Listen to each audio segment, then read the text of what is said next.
Oh, okay, perfect. I'm not ready.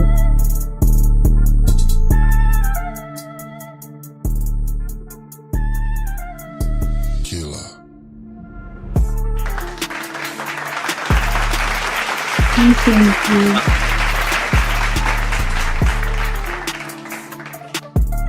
Thank you. Formula here is to constantly tie Kamala Can Harris you to tell the me Biden something? administration, which is where Trump is winning against her on the Yeah. economy, inflation, and all these other I'm problems that we're trying to having, show it all. and then sit back and let her talk. Let her I want to be explain engaging. herself, her past positions, current positions. How does she feel about how Biden has done in the Okay. economy? How does she Okay, I feel about know. the border? Then Shoot, turn it please. over and let her talk. And this is my first Okay, debate. I'm thanks not so going much to for you. joining us tonight, Donna and Reince. We're all staying tuned. Can't wait. And I have to say, I'll as be we sharing are highlights, just but a I've couple never really less sat than 2 and watched minutes the away, debate. this such an extraordinary moment, and especially Rachel, when you consider that these two people that have been the center Right. of our lives for the last 2 months have never met each other. Have never even met each other. And Harris said, if you got something to say it to my face. The question tonight, does Donald Trump actually go there? He's questioned her racial identity. He's questioned her intelligence as well. Or does he stick to the issues? Look, this is the largest audience Yeah, they're likely going to have in this right. race. It will be interesting to see if Harris can make clear the stark choice before voters. And where does she decide to land her punches? She can punch hard. Can she do that? Is there a way Rising to above turn the the needle and audio coming up? their way. But first and foremost, are we going to see a handshake when the two of them meet for Your the first audio. time? We didn't back in 2016 when I did that debate. We'll stand by to see that tonight. But the first time, side to side, together. And I have my doubts that we're going to see that handshake, but what we are going to Okay. see is a spirited debate and perhaps the most consequential general election debate we have ever seen, because almost certainly going to be the last one. So with the stakes so high, the presidential debate just moments away, we have the entire news division keeping an eye on everything. We are going to be fact-checking on our live blog. It's all going to be Yes, we happening are. right here. The We are debate using now, AI. just 10 seconds away, and we will be You're like, back put with your our post-game chat show as soon GPT as to it's over. We are use. going to toss it right now to David Muir and Lindsay Davis. Tonight, the high-stakes showdown here in Philadelphia between Vice President Kamala Harris and former President Donald Trump. Their first face-to-face meeting in this presidential election, their first face-to-face meeting ever. A historic race for president upended just weeks ago. President You know, Biden withdrawing after his last debate. Donald Trump now up against a new opponent. The candidates separated by the Right. smallest of margins, essentially tied in the polls nationally and in the key battlegrounds, including right here in Pennsylvania, all still very much in play. The ABC News presidential debate starts right now. This is an ABC News special. The most consequential moment of this campaign. Kamala Harris. Together, we will chart a new way forward. Donald Trump. We will soon be a great nation again. Face to face. Historic. Yeah. The ABC News presidential debate. Here now, David Muir and Lindsay Davis. Good evening, I'm David Muir, and thank you for joining us for tonight's ABC News presidential debate. We want to welcome viewers watching on ABC and around the world tonight. Vice President Kamala Harris and President Donald Trump are just moments away from taking the stage in this unprecedented race for president. And I'm Lindsay Davis. Tonight's meeting could be the most consequential event of their campaigns, with Election Day now less than 2 months away. For Vice President Kamala Harris, this is her first debate since President Biden withdrew from the race on July 21st. Of course, that decision followed his debate against President Donald Trump in June. Since then, this race has taken on an entirely new dynamic. And that brings us to the rules of tonight's debate. 90 minutes with 2 commercial breaks. No topics or questions have been shared with the campaigns. Now I feel like people can hear me. The At candidates first, will people have couldn't 2 hear me. minutes to answer questions, and this No is the one heard clock. me at all in the That's what first they'll few be seconds of seeing. this 2 minutes debate. for rebuttals and 1 minute for follow-ups, clarifications, or responses. Their microphones will only be turned on when it's their turn to speak. No pre-written notes allowed. There is no audience here tonight in this hall at the National Constitution Center. This is an intimate setting for 2 candidates who have never met. President Trump won the coin toss. He chose to deliver the final closing statement of the evening. Vice President Harris selected the podium to the right. So let's now welcome the candidates to the stage. Vice President Kamala Harris, the candidate to the stage, Donald Trump. Kamala Harris, the candidate. Ah, yeah, the people can hear me now. Ooh, I was panicking. Oh, yeah. Kamala Harris, Let's have a good debate. Have fun. Thank you. You turned off the thing? Did you do the Welcome thing to you that both. the It's wonderful to have you. It's an honor to have you both here tonight. the Good echo? evening. We are looking the echo's forward gone, to the a echo's gone. spirited and thoughtful debate. So let's get Oh, started. I see. I want to found begin it. tonight with the issue that voters repeatedly say is their Ah. #1 issue, and that is the economy and the cost of living in this country. Vice President Harris, you and President Trump were elected 4 years ago, and your opponent on the stage here tonight often asks his supporters, are you better off than you were 4 years ago? When it comes to the economy, do you believe Americans are better off than they were 4 years ago? So I was raised as a middle-class kid, and I am actually the only person on this stage who has a plan that is about lifting up the middle class and working people of America. I believe in the ambition, the aspirations, the dreams of the American people. And that is why I imagine and have actually a plan to build what I call an opportunity economy. Because here's the thing.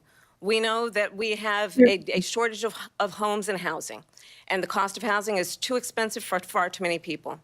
We know that young families need support to raise their children, and I intend on extending a tax cut for those families of $6,000, which is the largest child tax credit that we have given in a long time, so that those young families can afford to buy a crib. You can't see me? Nope. My passion, one of them, is small businesses. I was actually, You my see me mother like that. raised my sister and me, but there was a woman who helped raise us. We call her our second mother. She was a small business owner. I love our small businesses. My plan is to give a $50,000 tax deduction to start up small businesses, knowing they are part of the backbone of America's economy. My opponent, on the other hand, his plan is to do what he has done before, which is to provide a tax cut for billionaires and big corporations, which will result in $5 trillion to America's deficit. My opponent has a plan that I call the Trump's sales tax, which would be a 20% tax on everyday goods that you rely on to get through the month. What? Economists have said that that Trump sales tax would actually result for middle-class families in about $4,000 more a year because of his policies and his ideas about what should be the backs of middle-class people paying for tax cuts for billionaires. President Trump, I'll give you 2 minutes. First of all, I have no sales tax. That's an incorrect statement. She knows that. We're doing tariffs on other countries. Other countries are going to finally, after 75 years, pay us back for all that we've done for the world. And the tariff will be substantial in some cases. I took in billions and billions of dollars, as you know, from China. In fact, they never took the tariff off because there was so much money they can't. It would totally destroy everything that they've set out to do. They're taking in billions of dollars from China and other places. They've left the tariffs on. When I had it, I had tariffs, and yet I had no inflation. Look, we've had a terrible economy because inflation has, which is really known as a country buster. It breaks up countries. We have inflation like very few people have ever seen before, probably the worst in our nation's history. We were at 21%, but that's being generous because many things are 50, 60, 70, and 80% higher than they were just a few years ago. This has been a disaster for people, for the middle class, but for every class. On top of that, we have millions of people pouring into our country from prisons and jails, from mental institutions That's and tough. How you insane do this? asylums, and they're coming in and they're taking jobs that are occupied right now by African Americans and Hispanics, and also unions. Unions are going to be affected very soon. And you see what's happening. You see what's happening with towns throughout the United States. You look at Springfield, Ohio. You look at Aurora in Colorado. They are taking over the towns. They're taking over buildings. They're going in violently. These are the people. Oh, he talking about that the she Venezuelan and gangs. Biden led into our country, and they're destroying our country. Oh. They're dangerous. They're at the highest level of criminality, and we have to get them out. We have to get them out fast. I created one of the greatest economies in the history of our country.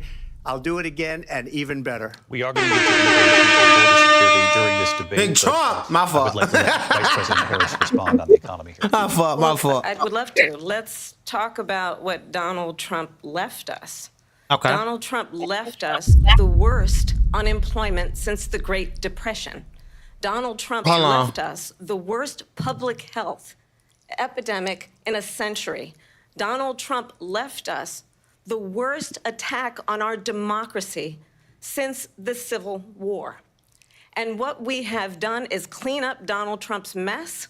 What we have done and what I intend to do She is blamed build the, on what we know are the aspirations COVID and the hopes of on the American Trump. people. But I'm going to tell you all, in this debate tonight, you're going to hear from the same old tired playbook, a bunch of lies, grievances, and name-calling.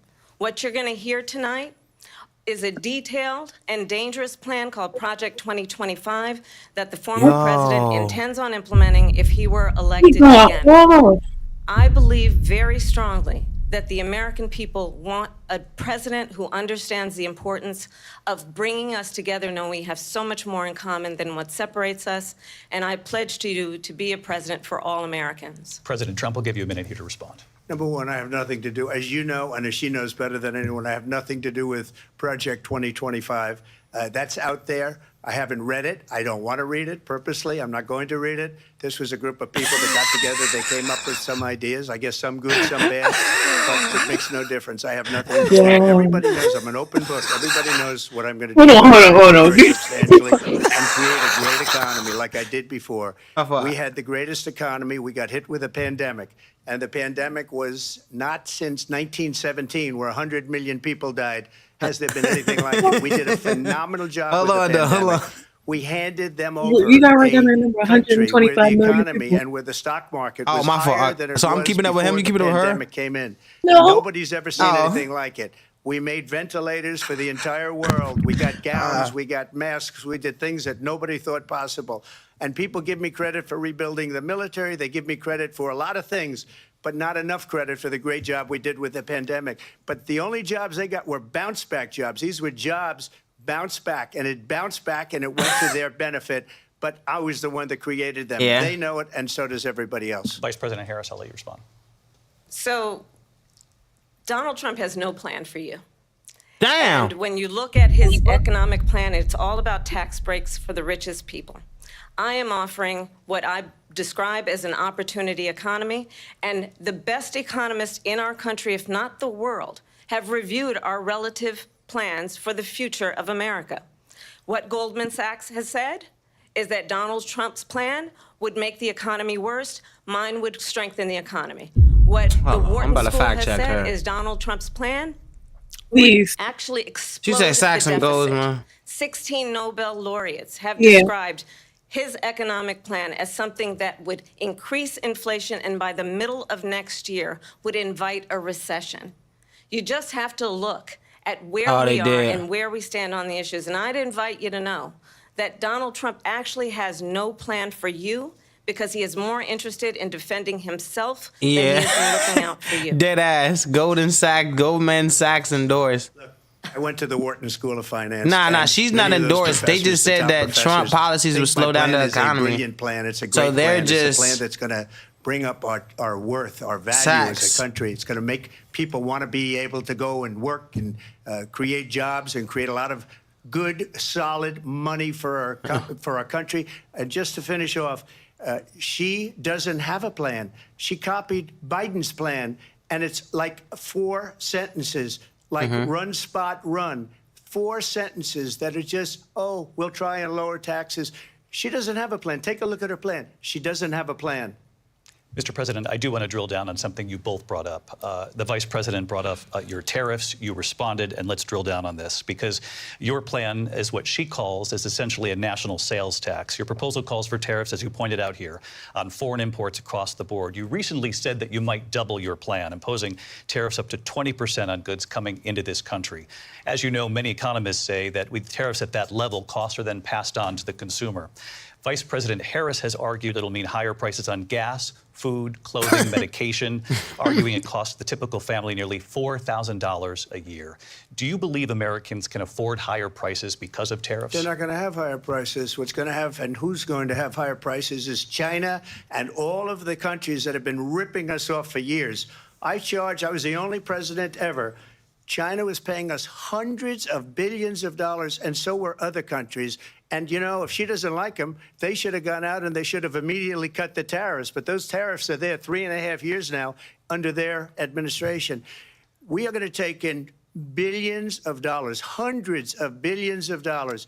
I had no inflation, virtually no inflation. They had the highest inflation perhaps in the history of our country, because I've never seen a worse period of time. People can't go out and buy cereal or bacon or eggs or anything Damn, I don't know else. how to spell The people of our country are absolutely dying with what they've done. They've destroyed the economy. And all you have to do is look at a poll. The polls say 80 and 85 and even 90% that the Trump economy was great, that their economy was terrible. Vice President Harris, I do want to ask for your response, and you heard what the president said there, because the Biden administration did keep a number of the Trump tariffs in place. So how do you respond? Well, let's be clear that the Trump administration resulted in a trade deficit, one of the highest we've ever seen in the history of America. He invited trade wars. You want to talk about his deal with China? What he ended up doing is, under Donald Trump's presidency, he ended up selling American chips to China to help them improve and modernize their military, basically sold us out, when a policy about China should be in making sure the United States of America wins the competition for the 21st century, which means focusing on the details of what that requires, focusing on relationships with our allies, focusing on investing in American-based technology so that we win the race on AI, on quantum computing, focusing on what we need to do to support America's workforce so that we don't end up having, on the short end of the stick, in terms of workers' rights. But what Donald Trump did, let's talk about this, with COVID, is he actually thanked President Xi for what he did during COVID. Look at his tweet. "Thank you, President Xi," exclamation point, when we know that Xi was responsible for lacking and not giving us transparency about the origins of COVID. President Trump, I'll let you respond. First of all, they bought their chips from Taiwan. Okay, you say We Goldman hardly Sachs make and chips Endorsement. anymore because of philosophies like they have and policies like they have. I don't say her because she has no policy. Everything that she believed 3 years ago and 4 years ago is out the window. She's going to my philosophy now. In fact, I was going to send her a MAGA hat. She's going to my philosophy. But if she ever got elected, she'd change it. And it will be the end of our country. She's a Marxist. Everybody knows she's a Marxist. Her father was a Marxist professor in economics, and he taught her well. But when you look at what she's done to our country, and when you look at these millions and millions of people that are pouring into our country monthly, where it's, I believe, 21 million people, not the 15 that people say, and I think it's a lot higher than the 21. That's bigger than New York State pouring in. And just look at what they're doing to our country. They're criminals. Many of these people coming in are criminals. And that's bad for our economy, too. You know, you mentioned before, we'll talk about immigration later. Well, bad immigration is the worst thing that can happen to our economy. They have, and she has, destroyed our country with policy that's insane. Almost policy that you'd say they have to hate our country. President Trump. Oh, did she have policy or did she not have I want to turn policy? to the issue of abortion. President Trump, you've often touted that you were able to kill Roe v. Wade. Last year, you said that you were proud to be the most pro-life president in American history.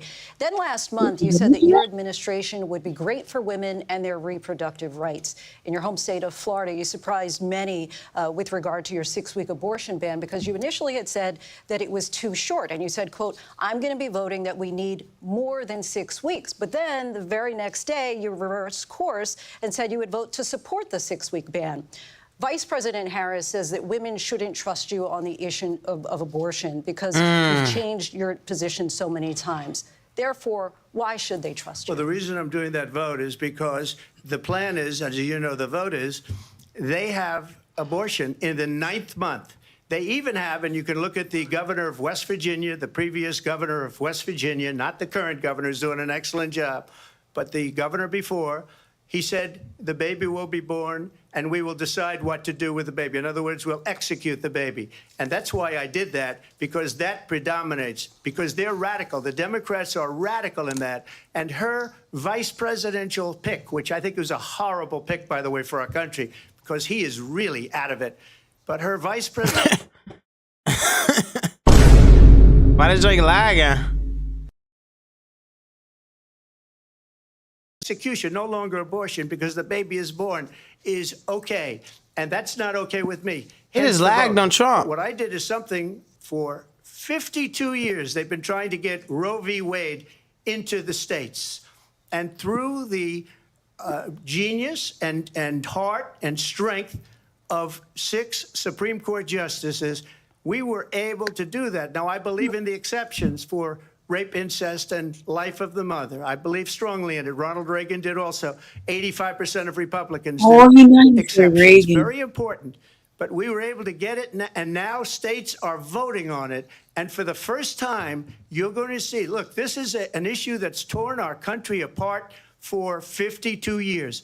Every legal scholar, every Democrat, every Republican, liberal, conservative, they all wanted this issue to be brought back to the states where the people could vote. And that's what happened. Now, Ohio, the vote was somewhat liberal. That kind of threw you? The vote was somewhat liberal, much more liberal than people would have thought.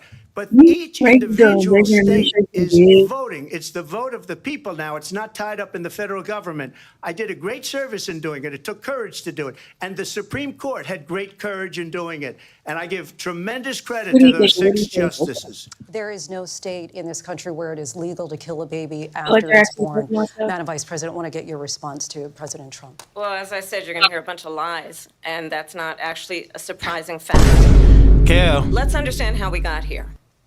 Donald Trump hand-selected 3 members of the United States Supreme Court with the intention that they would undo the protections of Roe v. Wade.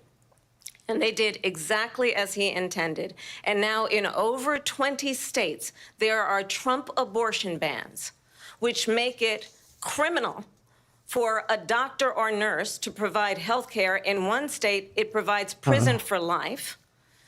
Trump abortion bans that make no exception even for rape and incest, which understand what that means. A survivor of a crime of violation to their body does not have the right to make a decision about what happens to their body next. That is immoral. And one does not have to abandon their faith or deeply held beliefs to agree. The government, and Donald Trump certainly, should not be telling a woman what to do with her body. I have talked with women around our country. You want to talk about this is what people wanted? Pregnant women who want to carry a pregnancy to term, suffering from a miscarriage, being denied care in an emergency room because the healthcare providers are afraid they might go to jail, and she's bleeding out in a car in the parking lot. She didn't want that. Her husband didn't want that. A 12 or 13-year-old survivor of incest being forced to carry a pregnancy to term. They don't want that.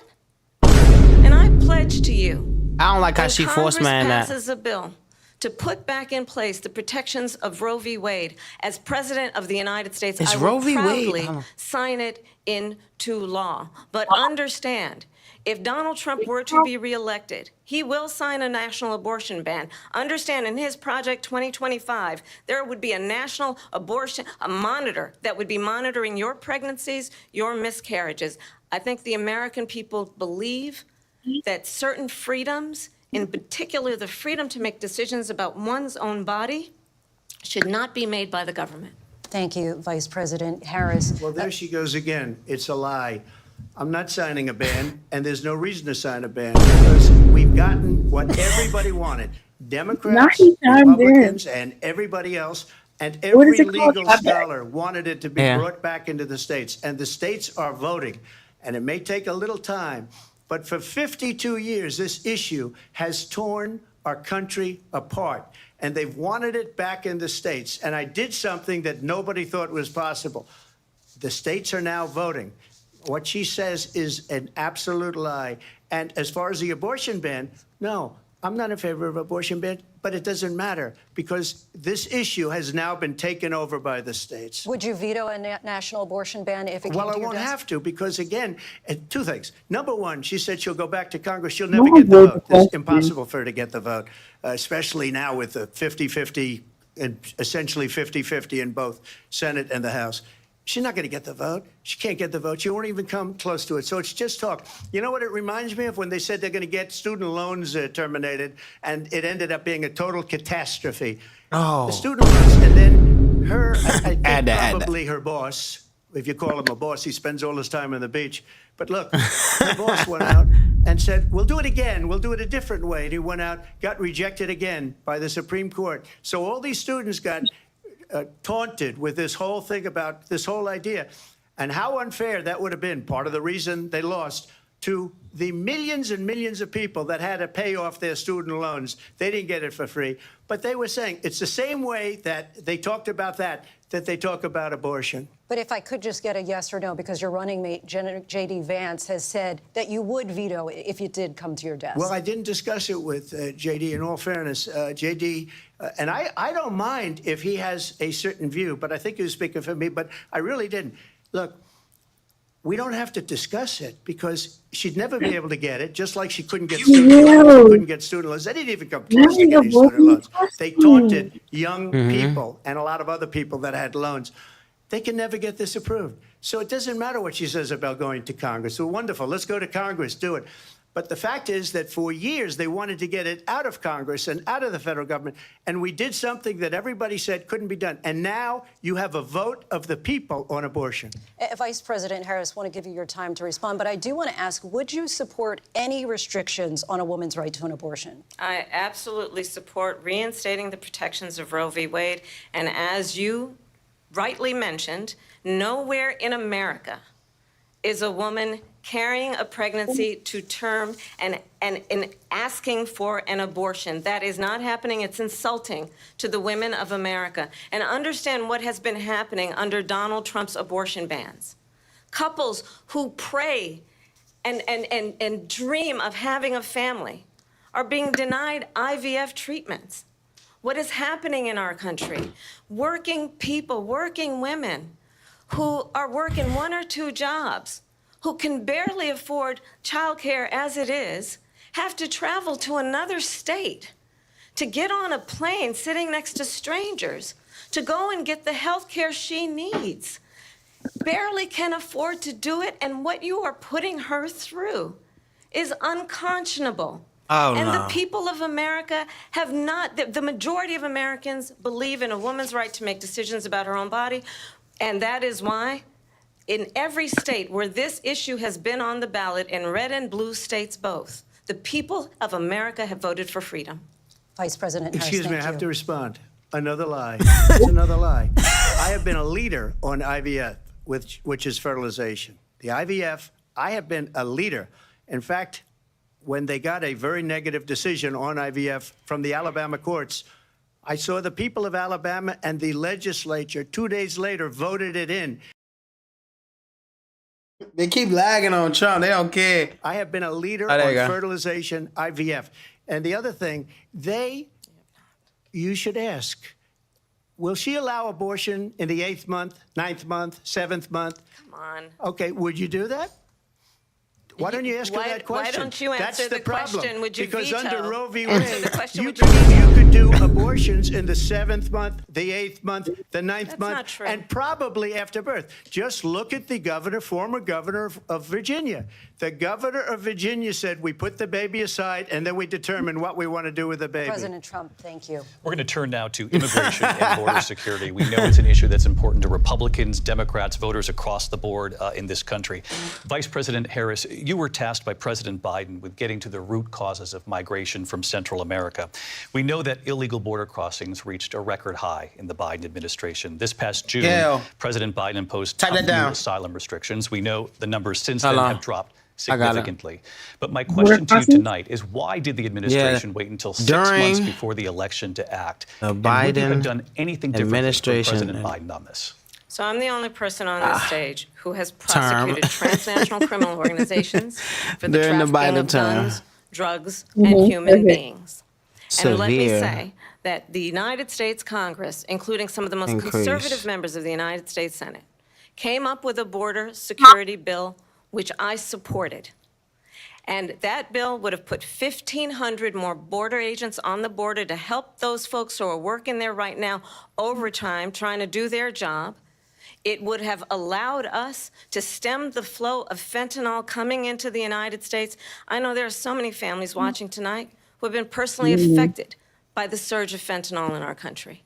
That bill would have put more resources to allow us to prosecute transnational criminal organizations for trafficking in guns, drugs, and human beings. But you know what happened to that bill? Donald Trump got on the phone, called up some folks in Congress and said, kill the bill. And you know why? Because he'd prefer to run on a problem instead of fixing a problem. And understand, this comes at a time where the people of our country actually need a leader who engages in solutions, who actually addresses the problems at hand. But what we have in the former president is someone who would prefer to run on a problem instead of fixing a problem. And I'll tell you something, he's going to talk about immigration a lot tonight, even when it's not the subject that is being raised. And I'm going to actually do something really unusual, and I'm going to invite you to attend one of Donald Trump's rallies, because it's a really interesting thing to watch. You will see during the course of his rallies, he talks about fictional characters like Hannibal Lecter. He will talk about windmills cause cancer. And what you will also notice is that people start leaving his rallies early out of exhaustion and boredom. And I will tell you, the one thing you will not hear him talk about is you. You will not hear him talk about your needs, your dreams, and your desires. And I'll tell you, I believe you deserve a president who actually puts you first, and I pledge to you that I will. Vice President Harris, thank you. President Trump, on that point, I want to get your response. Well, I would like to respond. Let me just ask, though, why did you try to kill that bill, and successfully so? That would have put thousands of additional agents and officers on the border. First, let me respond as to the Please. rallies. She said people start leaving. People don't go to her rallies. There's no reason to go. The people that do go, she's bussing them in and paying them to be there. And showing them in a different light. So she can't talk about that. People don't. That's leave true, my though. I rallies. heard about We have that. The biggest rallies, the most incredible rallies in the history of politics. Yeah, she'll be paying That's for people to because pull up. Want to take their She had Meg country Thee Stallion back. at one of her Our rallies. country Realized is so being people would pull lost up. to a failing nation. And it happened 3.5 years ago. And what's going on here, you're going to end up in World War III, just to go into another subject. What they have done to our country by allowing these millions and millions of people to come into our country, and look at what's happening to the towns all over the United States. And a lot of towns don't want to talk. It's not going to be Aurora or Springfield. A lot of towns don't want to talk about it because they're so embarrassed by it. In Springfield, they're eating the dogs, the people that came in. They're eating the cats. They're eating the pets of the people that live there. And this is what's happening in our country, and it's a shame. As far as rallies are concerned, as far as the reason they go is they like what I say. They want to bring our country back. They want to make America great again. It's a very simple phrase, make America great again. She's destroying this country, and if she becomes president, this country doesn't have a chance of success. Not only success, we'll end up being Venezuela on steroids. Have you seen the Venezuela ABC News did reach out situation? to the city manager there. He told us there have been no credible reports of specific claims of pets being harmed, injured, or abused by individuals within the immigrant community. Well, All I've this, seen people on television. Let me just say here, this is the people on television say clear, my dog was taken and used for food. So maybe he said that, and maybe that's a good thing to say for a city manager. But the people on television say their dog was eaten by the people that went there. says there's no evidence of that. Vice President Harris, I'll let you respond to the rest of what you've heard. You talk about extreme. This is, I think, one of the reasons why in this election, I actually have the endorsement of 200 Republicans who have formerly worked with President Bush, Mitt Romney, and John McCain. Let me see. I'm fact checking everything. Of former Vice President Dick Cheney and Congress member Liz Cheney. And if you want to really know the inside track on who the former president is, if he didn't make it clear already, just ask people who have worked with him. His former chief of staff, a 4-star general, has said he has contempt for the Constitution of the United States. His former national security advisor has said he is dangerous and unfit. His former Secretary of Defense has said the nation, the Republic, would never survive another Trump term. And when we listen to this kind of rhetoric, when the issues that affect the American people are not being addressed, I think the choice is clear in this election. President Trump, I'll give you a quick minute to respond here. Thank you, because when I hear that, see, I'm a different kind of a person. I fired most of those people. Not so graciously. They did bad things or a bad job. I fired them. They never fired one person. They didn't fire anybody having to do with Afghanistan and the Taliban and the 13 people were just killed, viciously and violently killed, and I got to know the parents and the family.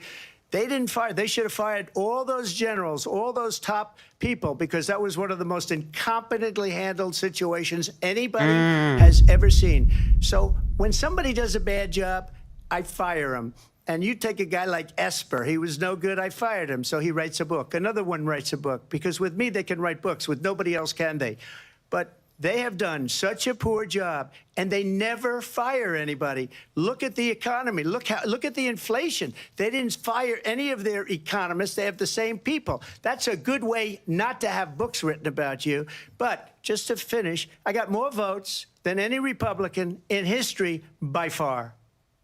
In fact, I got more votes than any president, sitting president in history by far. Let me continue on immigration. It was what you wanted to talk about earlier, so let's get back to your deportation proposal that the vice president has reacted to as well. President Trump, you call this the largest domestic deportation operation in the history of our country. You say you would use the National Guard. You say if things get out of control, you'd have no problem using the U.S. military. Police, yes. You also said you would use local police. How would you deport 11 million undocumented immigrants? I know you believe that number is much higher. Take us through this. What does this look like? Will authorities be going door to door in this country? Yeah, it is much higher because of them. They allowed criminals, many millions of criminals. They allowed terrorists. They allowed common street criminals. They allowed people to come in, drug dealers, to come into our country. And they're now in the United States and told by their countries like Venezuela, don't ever come back or we're going to kill you. Do you know that crime in Venezuela and crime in countries all over the world is way down? You know why? Because they've taken their criminals off the street and they've given them to her to put into our country. This will be... They be re-rocking shit and putting it right back on each other like every time. Because they're destroying the fabric of our country by what they've done. There's never been anything done like this at all. They've destroyed the fabric of our country. Millions of people let in. And all over the world, crime is down. All over the world except here. Crime here is up and through the roof. Despite their fraudulent statements that they made, crime in this country is through the roof. And we have a new form of crime. It's called migrant crime. And it's happening at levels that nobody thought possible. President Trump, as you know, the FBI says overall violent crime is actually coming down in this country. But Vice Excuse me, President the Harris, FBI they were defrauding statements. They didn't include the worst cities. They didn't include the cities with the worst crime. It was a fraud, just like their number of 818,000 jobs that they said they created turned out to be a fraud. President Trump, thank you. I'll let you respond, Vice President Harris. Well, I think this is so rich. Coming from someone who's the way how you just be telling him to shut up low key, right? For national security crimes, economic crimes, election interference, has been found liable for sexual assault, and his next big court appearance is in November at his own criminal sentencing. And let's be clear, where each person stands on the issue of what is important about respect for the rule of law and respect for law enforcement. The former vice president called for defunding federal law enforcement, 45,000 agents, get this, on the day after he was arraigned on 34 felony counts. So let's talk about what is important in this race. It is important. She just set him up, though. She really did. That we turn already. Thank you for the follow. And do a real one. The needs of the American people. Address what we need to do about the housing shortage, which I have a plan for. Address what we must do to support our small businesses. Address bringing down the price of groceries. But frankly, the American people are exhausted with this same old tired playbook. Vice President Harris, thank you. Excuse me. Every one of those cases was started by them against their political opponent. And I'm winning most of them, and I will win the rest on appeal. And you saw that with the decision that came down just recently from the Supreme Court. I'm winning most of them. But those are cases, it's called weaponization. Never happened in this country. They weaponized the Justice Department. Every one of those cases was involved with the DOJ, from Atlanta and Fani Willis to the Attorney General of New York and the DA in New York. Every one of those cases. And then they say, oh, He's a criminal. They're the ones that made them go after me. By the way, Joe Biden was found essentially guilty on the documents case. And what happened in my documents case? They said, oh, that's the toughest of them all. A complete and total victory. 2 months ago, it was thrown out. It's weaponization, and they used it, and it's never happened in this country. They used it to try and win an election. They're fake cases. President Trump, thank you. A really quick response here, Vice President Harris, on this notion of weaponization of the Justice Department. Well, let's talk about extreme and understand the context in which this election in 2024 is taking place. The United States Supreme Court recently ruled that the former president would essentially be immune from any misconduct if he were to enter the White House again. Understand, this is someone who has openly said he would terminate, I'm quoting, terminate the Constitution of the United States, that he would weaponize the Department of Justice against his political enemies.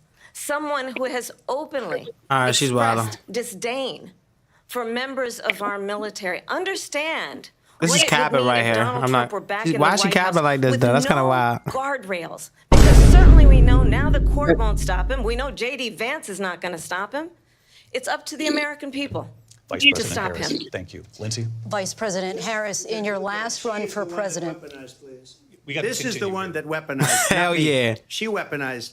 I probably took a bullet to the head because of the things that they say about me. They talk about democracy. I'm a threat to democracy. They're the threat to democracy with a fake Russia investigation that went nowhere. We have a lot to get to. Lindsay?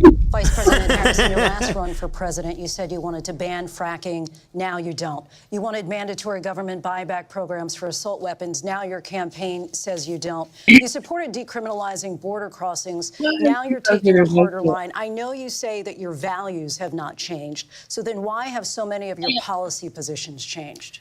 So my values have not changed, and I'm going to discuss every one of the, at least every point that you've made. But in particular, let's talk about fracking because we're here in Pennsylvania. I made that very clear in 2020.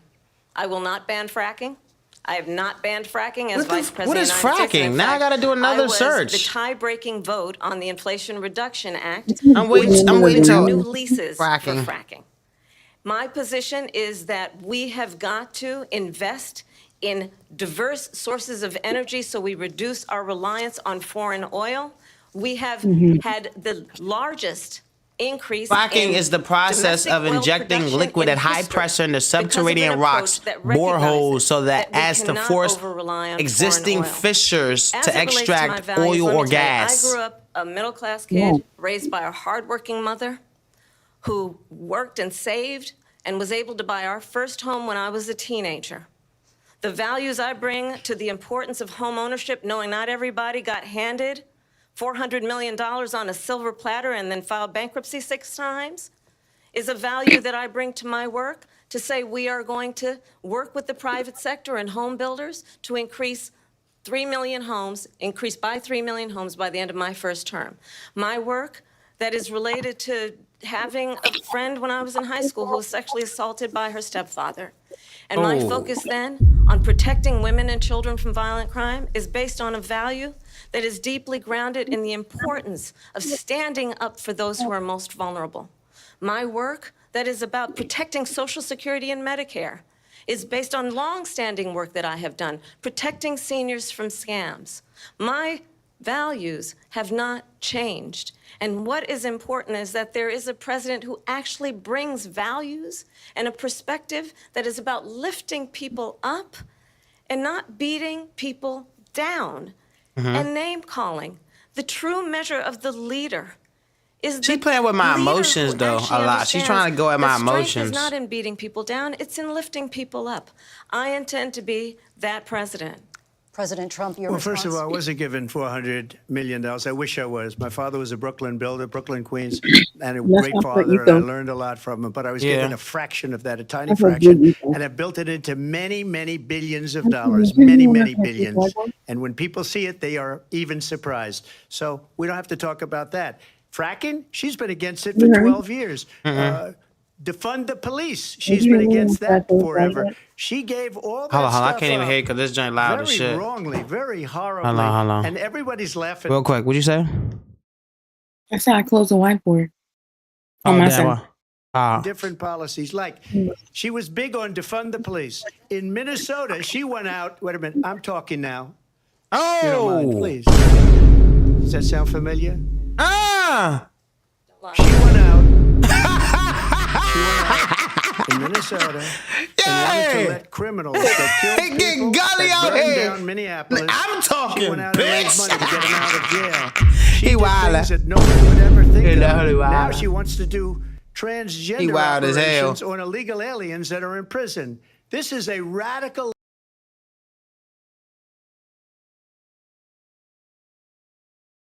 What happened?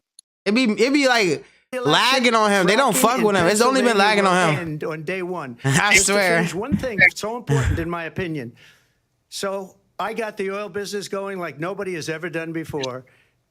When they took over, they got rid of it, started getting rid of it, and the prices were going up the roof. They immediately let these guys go to where they were. I would have been 5 times, 4 times, 5 times higher, because you're talking about 3.5 years ago. They got it up to where I was because they had no choice, because the prices of energy were quadrupling and doubling. You saw what happened to gasoline. So they said, let's go back to Trump.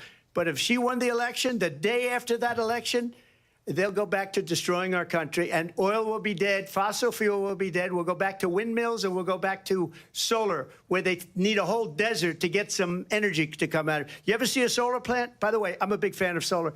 But they take 400, 500 acres of desert President soil. Trump, we have a These lot are of not good issues things that we for the have to get environment, to. as We're she out of time. understands. Thank you. Lindsay, thank you. We have an election in just 56 days. And I want to talk about the peaceful transfer of power, which, of course, we all know is a cornerstone of our democracy, and the role of a president in a moment of crisis.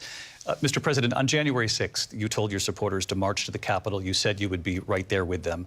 The country and the world saw what played out at the Capitol that day, the officers coming under attack. Aides in the West Wing say you watched it unfold on television off the Oval Office. You did send out tweets, but it was more than 2 hours before you sent out that video message telling your supporters to go home. Is there anything you regret about what you did on that day?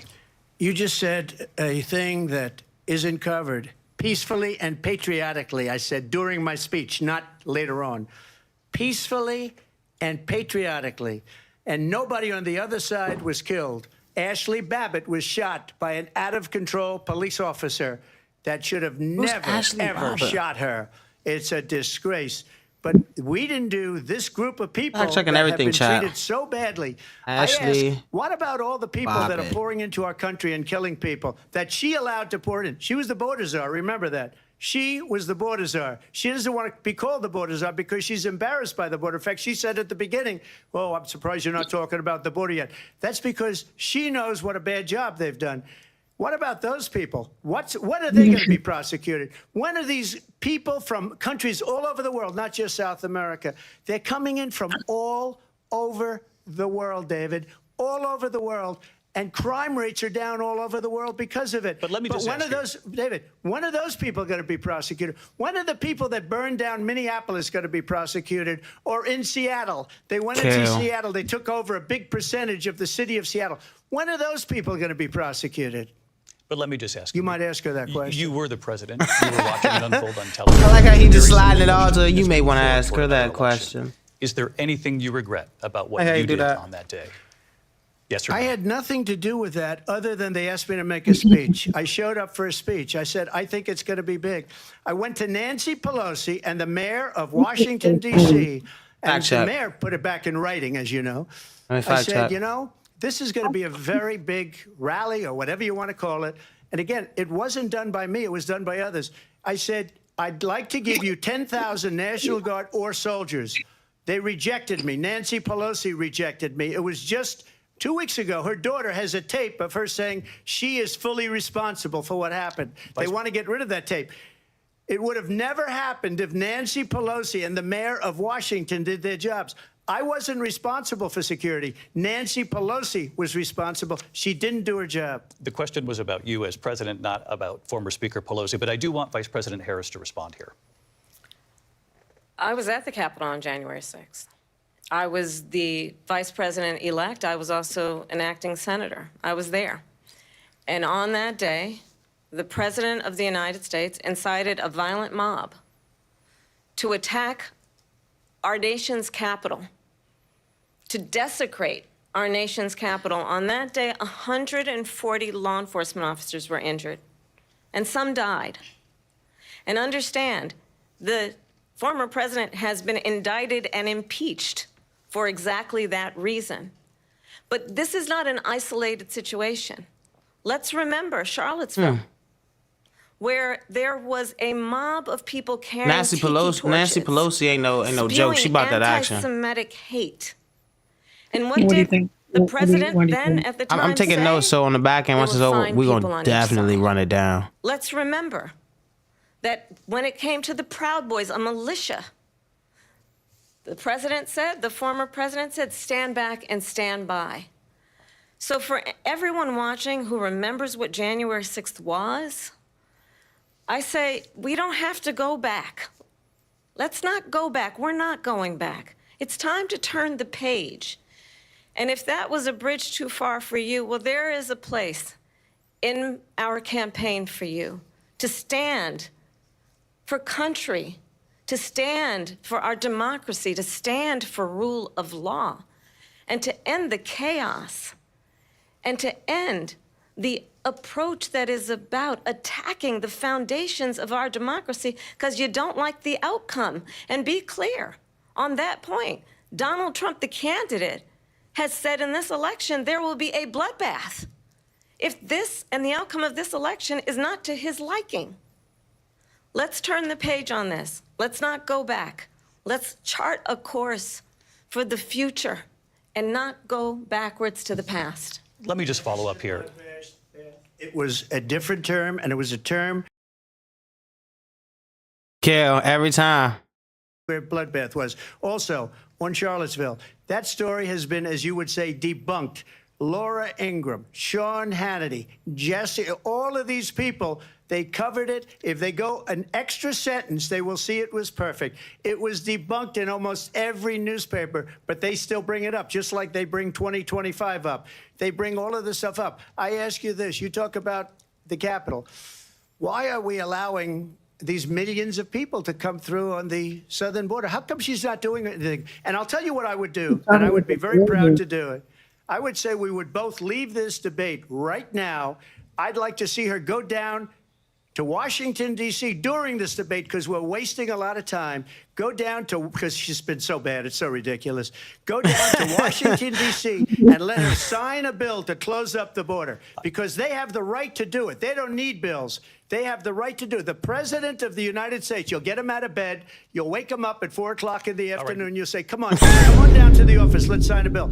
If he signs a bill that the border is closed, all he has to do is say it to the Border Patrol, who are phenomenal. If they do that, the border is closed. Mr. Those President, people are killing many people, unlike J6. We talked immigration here tonight. I do want to focus on this next issue to both of you because it really brings us this into focus, truth in these times that we're living in. Mr. President, for 3.5 years after you lost the 2020 election, you repeatedly falsely claimed that you won, many times saying you won in a landslide. In the past couple of weeks leading up to this debate, you have said, quote, you lost by a whisker, that you, quote, didn't quite make it, that you came up a little bit short. I said that? Are you now acknowledging that you lost in 2020? No, I don't acknowledge it at all. But I you said did that say sarcastically. You know that. It was said, No, we lost by a whisker. That was said sarcastically. Look, there's so much proof. All you have to do is look at it. And they should have sent it back to the legislatures for approval. I got almost 75 million votes, the most votes any sitting president has ever gotten. I was told if I got 63, which was what I got in 2016, you can't be beaten. The election, people should never be thinking about an election as fraudulent. We need two things. We need walls, and we have to have it. We have to have borders, and we have to have good elections. Our elections are bad. And a lot of these illegal immigrants coming in, they're trying to get them to vote. They can't even speak English. They don't even know what country they're in practically. And these people are trying to get them to vote. And that's why they're allowing them to come into our country. I did watch all of these pieces of video. I didn't detect the sarcasm, lost by a whisker. We didn't quite make it. And we should just point out here as clarification, and you know this, you and your allies, 60 cases in front of many judges, many of them No Republican. judge looked at it. And said they there was said no we didn't have widespread fraud. standing. That's the other thing. They said we didn't have standing, a technicality. Can you imagine a system where a person in an election doesn't have standing? The president of the United States doesn't have standing. That's how we lost. If you look at the facts, and I'd love to have you'll do a special on it. I'll show you Georgia, and I'll show you Wisconsin, and I'll show you Pennsylvania, and I'll show I got you. We have so many facts and statistics, but you know what? I'm That fact doesn't checking matter, shit. because we have to solve the problem that we have right now. That's old news. And the problem that I got we a have few right things that now we're gonna talk about is at the end of we this. have a nation in decline, and they have put it into decline. We have a nation that is dying, David. Mr. President, thank you. Vice President Harris, you heard the president there tonight. He said he didn't say that he lost by whiskers. So he still believes he did not lose the election that was won by President Biden and yourself. But I do want to ask you about something that's come up in the last couple of days. This was a post from President Trump about this upcoming election just weeks away. He said, when I win, those people who cheated, and then he lists donors, voters, election officials, he says will be prosecuted to the fullest extent of the law, which will include long-term prison sentences. One of your campaign's top lawyers responded saying, we won't let Donald Trump intimidate us. We won't let him suppress the vote. Is that what you believe he's trying to do here? Donald Trump was fired by 81 million people. So let's be clear about that. And that's kind of crazy. He's having a very difficult time processing that. You just wild him out. But we cannot afford to have a president of the United States who attempts, as he did in the past, to upend the will of the voters in a free and fair election. And I'm going to tell you that I have traveled the world as Vice President of the United States, and world leaders are laughing at Donald Trump. I have talked with military leaders, some of whom work with you, and they say you're a disgrace. And when you then talk in this way in a presidential debate and deny what over and over again are court cases you have lost because you did, in fact, lose that election, it leads one to believe that perhaps we do not have in the candidate to my right the temperament or the ability to not be confused about fact. That's deeply troubling, and the American people deserve better. I'll give you 1 minute to respond, Mr. President. Let me just say about world leaders. Viktor Orban, one of the most respected men, they call him a strong man. He's a tough person, smart. Prime Minister of Hungary. They said, why is the whole world blowing up? 3 years ago, it wasn't. Why is it blowing up? He said, because you need Trump back as president. They were afraid of him. China was afraid, and I don't like to use the word afraid.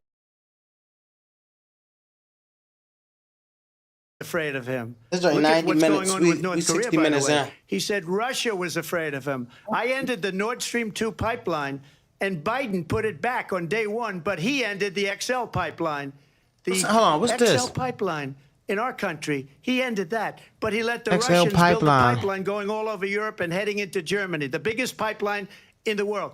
Look, Viktor Orban said it.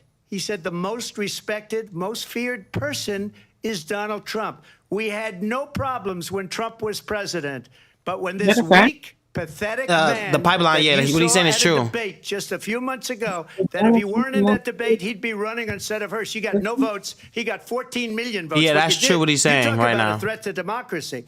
He got 14 million votes, and they threw him out of office. And you know what? I'll give you I don't know a about that secret. part with the He office hates her. part with the He 14 can't votes. stand her. But they are He talking had about 14 the million pipeline and how it was votes. They stopped threw him out. She because got of 0 votes. during that time. And when Yeah. she ran, she was the first one to leave because she failed. And now she's running. I don't understand it, but Mr. I'm President, okay with it Mr. because President, your time is I up. think we're Thank going to you. do very well. We've got a lot more to get to. Turning now Yes. to the Israel-Hamas war and the hostages who are still being held, Americans among them. Vice President Harris, in December, you said, quote, Israel has a right to defend itself, but you added, quote, it matters how, saying international humanitarian law must be respected. Israel must do more to protect innocent civilians. You said that 9 months ago. Now an estimated 40,000 Palestinians are dead. Nearly 100 hostages remain. Just last week, Prime Minister Benjamin Netanyahu said there's not a deal in the making. President Biden has not been able to break through the stalemate. How would you do it? Well, let's understand how we got here.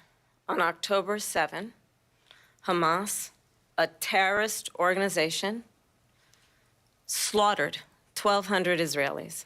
many of them young people who were simply attending a concert. Women were horribly raped. And so absolutely, I said then, I say now, Israel has a right to defend itself. We would. And how it does so matters. Because it is also true, far too many innocent Palestinians have been killed. Children, mothers. What we know is that this war must end. It must end immediately, and the way it will end is we need a ceasefire deal and we need the hostages out. And so we will continue to work around the clock on that. Work around the clock, also understanding that we must chart a course for a two-state solution. And in that solution, there must be security for the Israeli people and Israel, and in equal measure for the Palestinians. But the one thing I will assure you always, I will always give Israel the ability to defend itself, in particular as it relates to Iran and any threat that Iran and its proxies pose to Israel. But we must have a two-state solution where we can rebuild Gaza, where the Palestinians have security, self-determination, and the dignity they so rightly deserve. President Trump, how would you negotiate with Netanyahu and also Did she answer Hamas the in question? order to get the hostages out and prevent the killing of more innocent civilians in Gaza? She was rapping a lot. There wasn't too much being said. If I were president, Russia would That have was never, yapping for yapping. I'm ever- sorry. I know Putin very well. He would have never, and there was no threat of it either, by the way, for 4 years, have gone into Ukraine and killed millions of people when you add it up. Far worse than people understand what's going on over there. But when she mentions about Israel, all of a sudden, I don't know. she hates Israel. She wouldn't even meet with Netanyahu when he went to Congress to make a very important speech. She refused to be there because she was at a sorority party of hers. She wanted to go to the sorority party. She hates Israel. If she's president, I believe that Israel will not exist within 2 years from now. And I've been pretty good at predictions, and I hope I'm wrong about that one. She hates Israel. At the same time, in her own way, she hates the Arab population because the whole place is going to get blown up. Arabs, Jewish people, Israel will be gone. It would have never happened. Iran was broke under Donald Trump. Now Iran has $300 billion because they took off all the sanctions that I had. Iran had no money for Hamas or Hezbollah or any of the 28 different spheres of terror, and they are spheres of terror, horrible terror. They had no money. It was a big story, and you know it. You covered it very well, actually. They had no money for terror. They were broke. Now they're a rich nation, and now what they're doing is they're spreading that money around. Look at what's happening with the Houthis and Yemen. Look at what's going on in the Middle East. This would have never happened. I will get that settled and fast, and I'll get the war with Ukraine and Russia ended. If I'm president-elect, I'll get it done before even becoming president. Vice President Harris, he says you hate Israel. That's absolutely not true. I have my entire career and life supported Israel and the Israeli people. He knows that. He's trying to, again, divide and distract from the reality, which is it is very well known that Donald Trump is weak and wrong on national security and foreign policy. It is well known that he admires dictators, wants to be a dictator on day one, according to himself. It is well known that he said of Putin that he can do whatever the hell he wants and go into Ukraine. It is well known that he said when Russia went into Ukraine, it was brilliant. It is well known he exchanged love letters with Kim Jong-un. And it is absolutely well known that these dictators and autocrats are rooting for you to be president again because they're so clear. Love letters with Kim Jong. They can manipulate you with flattery and favors. And that is I'm gonna why search that up too. so many military leaders who you have worked with have told me you are a disgrace. That is why we understand that we have to have a president who is not consistently weak and wrong on national security, including the importance of upholding and respecting in highest regard our military. Vice President Harris, thank you. They're the ones, and she's the one that caused it. that's weak on national security by allowing every nation last month for the year, 168 different countries sending people into our country. Their crime rates are way down. Putin endorsed her last week, said, I hope she wins. And I think he meant it, because what he's gotten away with is absolutely incredible. It wouldn't have happened with me. The leaders of other countries think that they're weak and incompetent, and they are. They're grossly incompetent.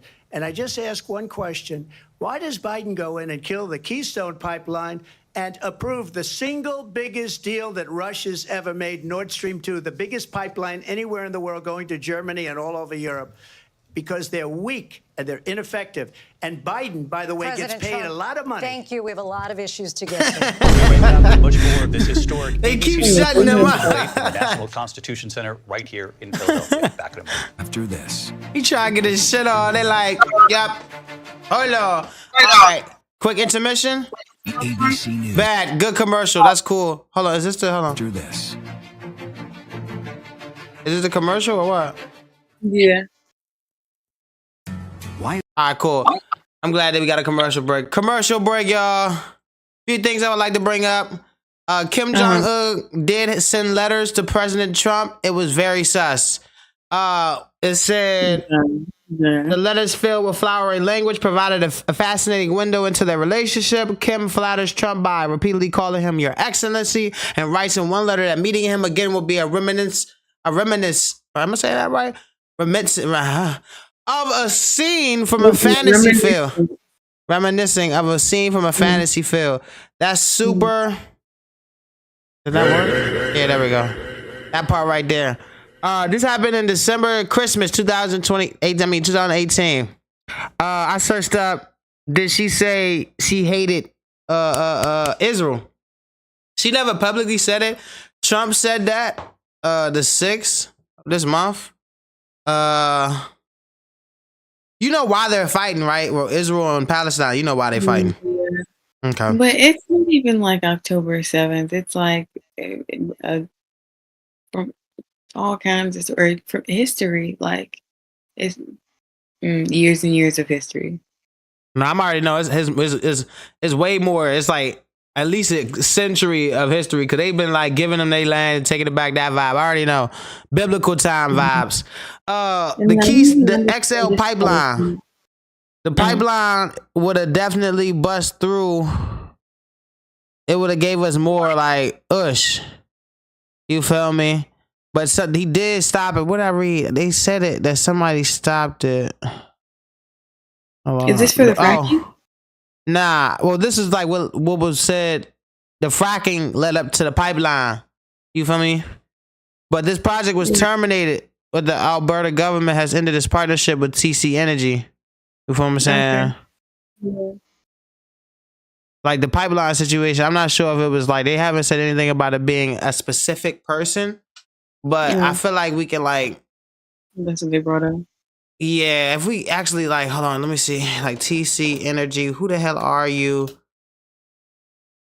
Who are you? Oil company. The oil company, maximum device assets, our business, energy solution, natural gas. Yeah, it's a straight oil company, but what happened though? Like, all assets. Download Okay, maybe we put a pin in there. Yeah, we'll get back to this at another time. This is not our number one priority. Trump's. I got this thing from the News Nation joint. This gives a quick little rundown of what they think and how they think of it between the abortion situation. That was true. Trump did say at one time at a town hall meeting that he supported the abortion ban, but then he overturned it and in April 2024. So he just switched it back. Added he's in favor of exceptions for rape and sexing. Yeah, so he switched it up. She was doing that. She wanted to keep the hair. She's for pro body, pro yeah. Who is Kennedy? Is Kennedy even like running? Oh, breakdowns of Camilla, Donald Trump, Robert F. Kennedy. What the fuck? Why did they? Oh yeah, he's running for like independent or something. Hold on, it's a Robert F. Kennedy play. Like, hold on. It's his son, I think. Oh, kill.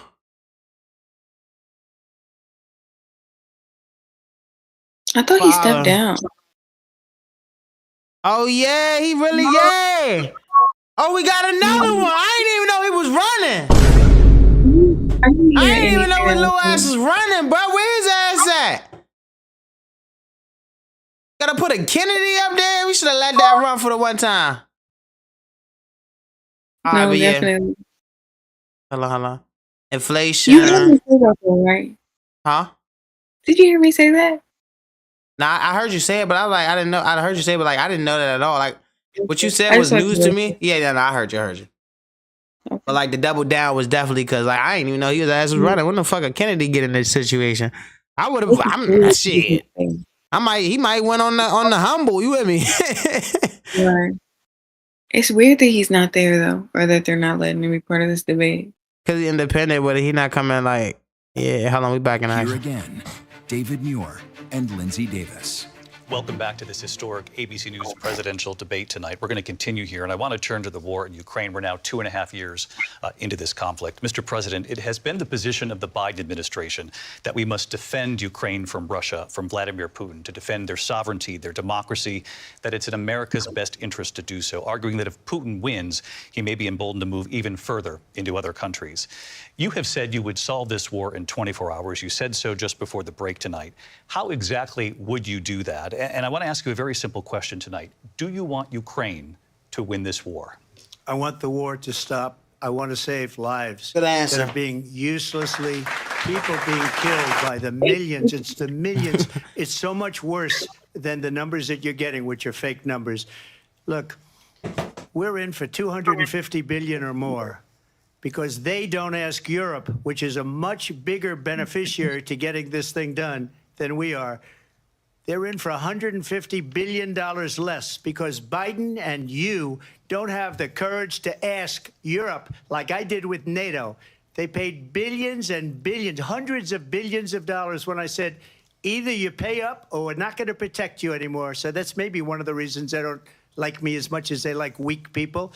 But you take a look at what's happening. We're in for 250 to 275 billion. They're into 100 to 150. They should be forced to equalize. With that being said, I want to get the war settled. I know Zelensky very well, and I know Putin very well. I have a good relationship, and they respect your president, okay? They respect me. They don't respect Biden. How would you respect him? Why? For what reason? Damn! He hasn't even made a phone call in 2 years to Putin. Hasn't spoken to anybody. They don't even try and get it. That is a war that's dying to be settled. I will get it settled before I even become president. If I win, when I'm president-elect, and what I'll do is I'll speak to one, I'll speak to the other, I'll get them together. That war would have never happened.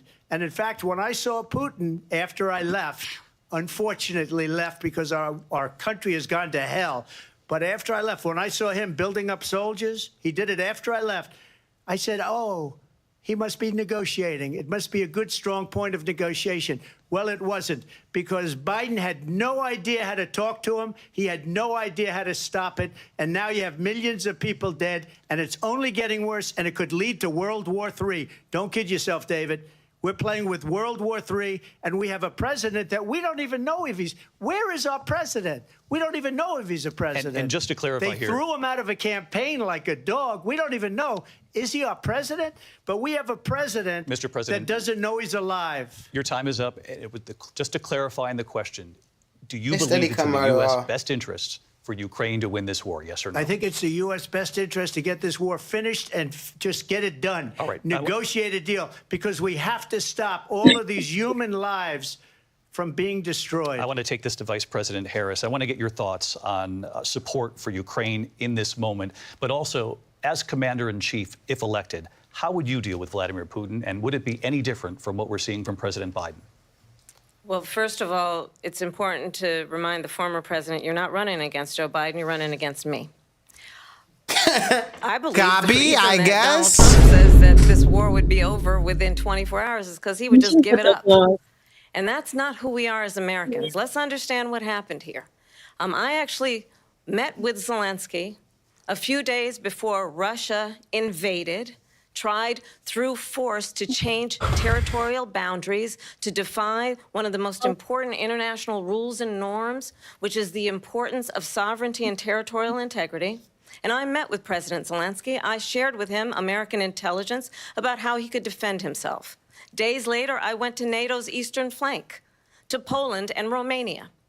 And through the work that I and others did, we brought 50 countries together to support Ukraine in its righteous defense. And because of our support, because of the air defense, the ammunition, the artillery, the javelins, the Abrams tanks that we have provided, Ukraine stands as an independent and free country. If Donald Trump were president, Putin would be sitting in Kyiv right now. And understand what that would mean, because Putin's agenda is not just about Ukraine. Understand why the European allies and our NATO allies are so thankful that you are no longer president, and that we understand the importance of the greatest military alliance the world has ever known, which is NATO, and what we have done to preserve the ability of Zelensky and the Ukrainians to fight for their independence. I told you about this game. Putin would be sitting in Kyiv with his eyes on the rest of Europe, starting with Poland. And why don't you tell the 800,000 Polish Americans right here in Pennsylvania how quickly you would give up for the sake of favor and what you think is a friendship with what is known to be a dictator who would eat you for lunch. Vice President Harris, thank you. We've heard from I don't both like of how you she on hitting Ukraine words. tonight. Like she's trying to make them Afghanistan came up resonate, in and the sometimes last they hour. ain't hitting like how I I'm wanted thinking her to about they respond to hitting. something you said earlier, and please, I'll give you a minute here. Putin would be sitting in Moscow, and he wouldn't have lost 300,000 men and women, but he would have been sitting in Moscow. Quiet, please. He would have been sitting in Moscow, much happier than he is right now. But eventually, you know, he's got a thing that other people don't have. He's got nuclear weapons. They don't ever talk about that. He's got nuclear weapons. Nobody ever thinks about that. And eventually, maybe he'll use them, and maybe he hasn't been that threatening, but he does have that. Something we don't even like to talk about. Nobody likes to talk about it. But just so you understand, they sent her to negotiate peace before this war started. 3 days later, he went in and he started the war because everything they said was weak and stupid. They said the wrong things. That war should have never started. She was the emissary. They sent her in to negotiate with Zelensky and Putin, and she did. And the war started 3 days later. And that's the kind of talent we have with her. She's worse than Biden. In my opinion, I think he's the worst president in the history of our country. She goes down as the worst vice president in the history of our country. But let me tell you something. She is a horrible negotiator. They sent her in to negotiate. As soon as they left, Putin did the invasion. President Trump, thank you. You did bring up something. You said she went to negotiate with Vladimir Putin. Vice President Harris, have you ever met Vladimir Putin? Can you clarify tonight? Yet again, I said it at the beginning of this debate, you're going to hear a bunch of lies coming from this fellow. And that She's not answering the question, though. When I went to meet with President Zelensky, I've now met with him over 5 times. The reality is it has been about standing as America always Where is Putin? Okay. As a leader upholding international rules and norms, as a leader who shows strength, understanding that the alliances we have around the world are dependent on our ability to look out for our friends and not favor our enemies because you adore strongmen instead of caring about democracy. And that is very much what is at stake here. The President of the United States is Commander-in-Chief, and the American people have a right to rely on a president who understands the significance of America's role and responsibility in terms of ensuring that there is stability and ensuring we stand up for our principles and not sell them for the benefit of personal flattery. We've talked about Ukraine and Vladimir Putin. I do want to talk about Afghanistan. It came up in the first hour of this debate. I want to move on to Afghanistan. Stoltenberg said Trump did the most amazing thing I've ever seen. He got these countries, the 28 countries at the time, to pay up. He said, I've never seen. He's the head of NATO. He said, I've never seen. For years, we were paying almost all of NATO. We were being ripped off by European nations, both on trade and on NATO. I got them to pay up by saying one of the statements you made before, if you don't pay, we're not going to protect you. President Otherwise, Trump. we would have never gotten it. He said it was one of the most incredible jobs that he's ever seen done. Thank you. I want to turn to Afghanistan. It came up in the Hold on, first hour I need of the to debate, know about that. and we witnessed a poignant moment today on Capitol Hill, honoring the soldiers who died in the chaotic withdrawal from Afghanistan. I do want to ask the Vice President, do you believe you bear any responsibility in the way that withdrawal played out? Well, I will tell you, I agreed with President Biden's decision to pull out of Afghanistan. 4 presidents said they would, and Joe Biden did. And as a result, America's taxpayers are not paying the $300 million a day we were paying for that endless war. And as of today, there is not one member of the United States military who is in active duty in a combat zone in any war zone around the world, the first time this century. But let's understand how we got to where we are. Donald Trump, when he was president, negotiated one of the weakest deals you can imagine. He calls himself a deal maker. Even his national security advisor said it was a weak, terrible deal. And here's how it went down. He bypassed the Afghan government. He negotiated directly with a terrorist organization called the Taliban. The negotiation involved the Taliban getting 5,000 Taliban terrorists released. And get this, and the president at the time invited the Taliban to Camp David, a place of storied significance for us as Americans, a place where we honor the importance of American diplomacy, where we invite and You see how she get that going for life? respected world leaders. And this That's what the ethos. former president, as president, invited them to Camp David because he does not, again, appreciate the role and responsibility of the President of the United States to be commander-in-chief with a level of respect. And this gets back to the point of how he has consistently disparaged and demeaned members of our military, fallen soldiers, and the work that we must do to uphold the strength and the respect of the United States of America around the world. Vice President Harris, thank you. President Trump, your response to her saying that you began the negotiations with the Taliban. So if you take a look at that period of time, the Taliban was killing our soldiers, a lot of them, with snipers. He did this in 2019. And I got involved with the Taliban. He did because this. the Taliban was doing the killing. That's the fighting force within Afghanistan. They don't bother doing that because, you know, they deal with the wrong people all the time. But I got involved. And Abdul is the head of the Taliban. He is still the head of the Taliban. And I told Abdul, don't do it anymore. You do it anymore, you're going to have problems.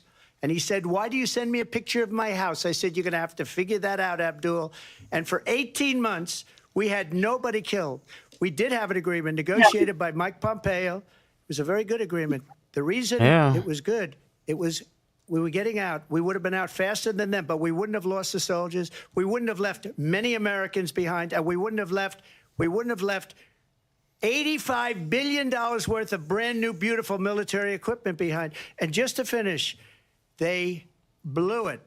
The agreement said you have to do this, this, this, this, this, and they didn't do it. They didn't do it. The agreement was terminated by us because they didn't do what they were supposed to do. I want to move on. And these people did the worst withdrawal, and in my opinion, the most embarrassing moment in the history of our country. And by the way, that's why Russia attacked Ukraine, because they saw how incompetent she and her boss are.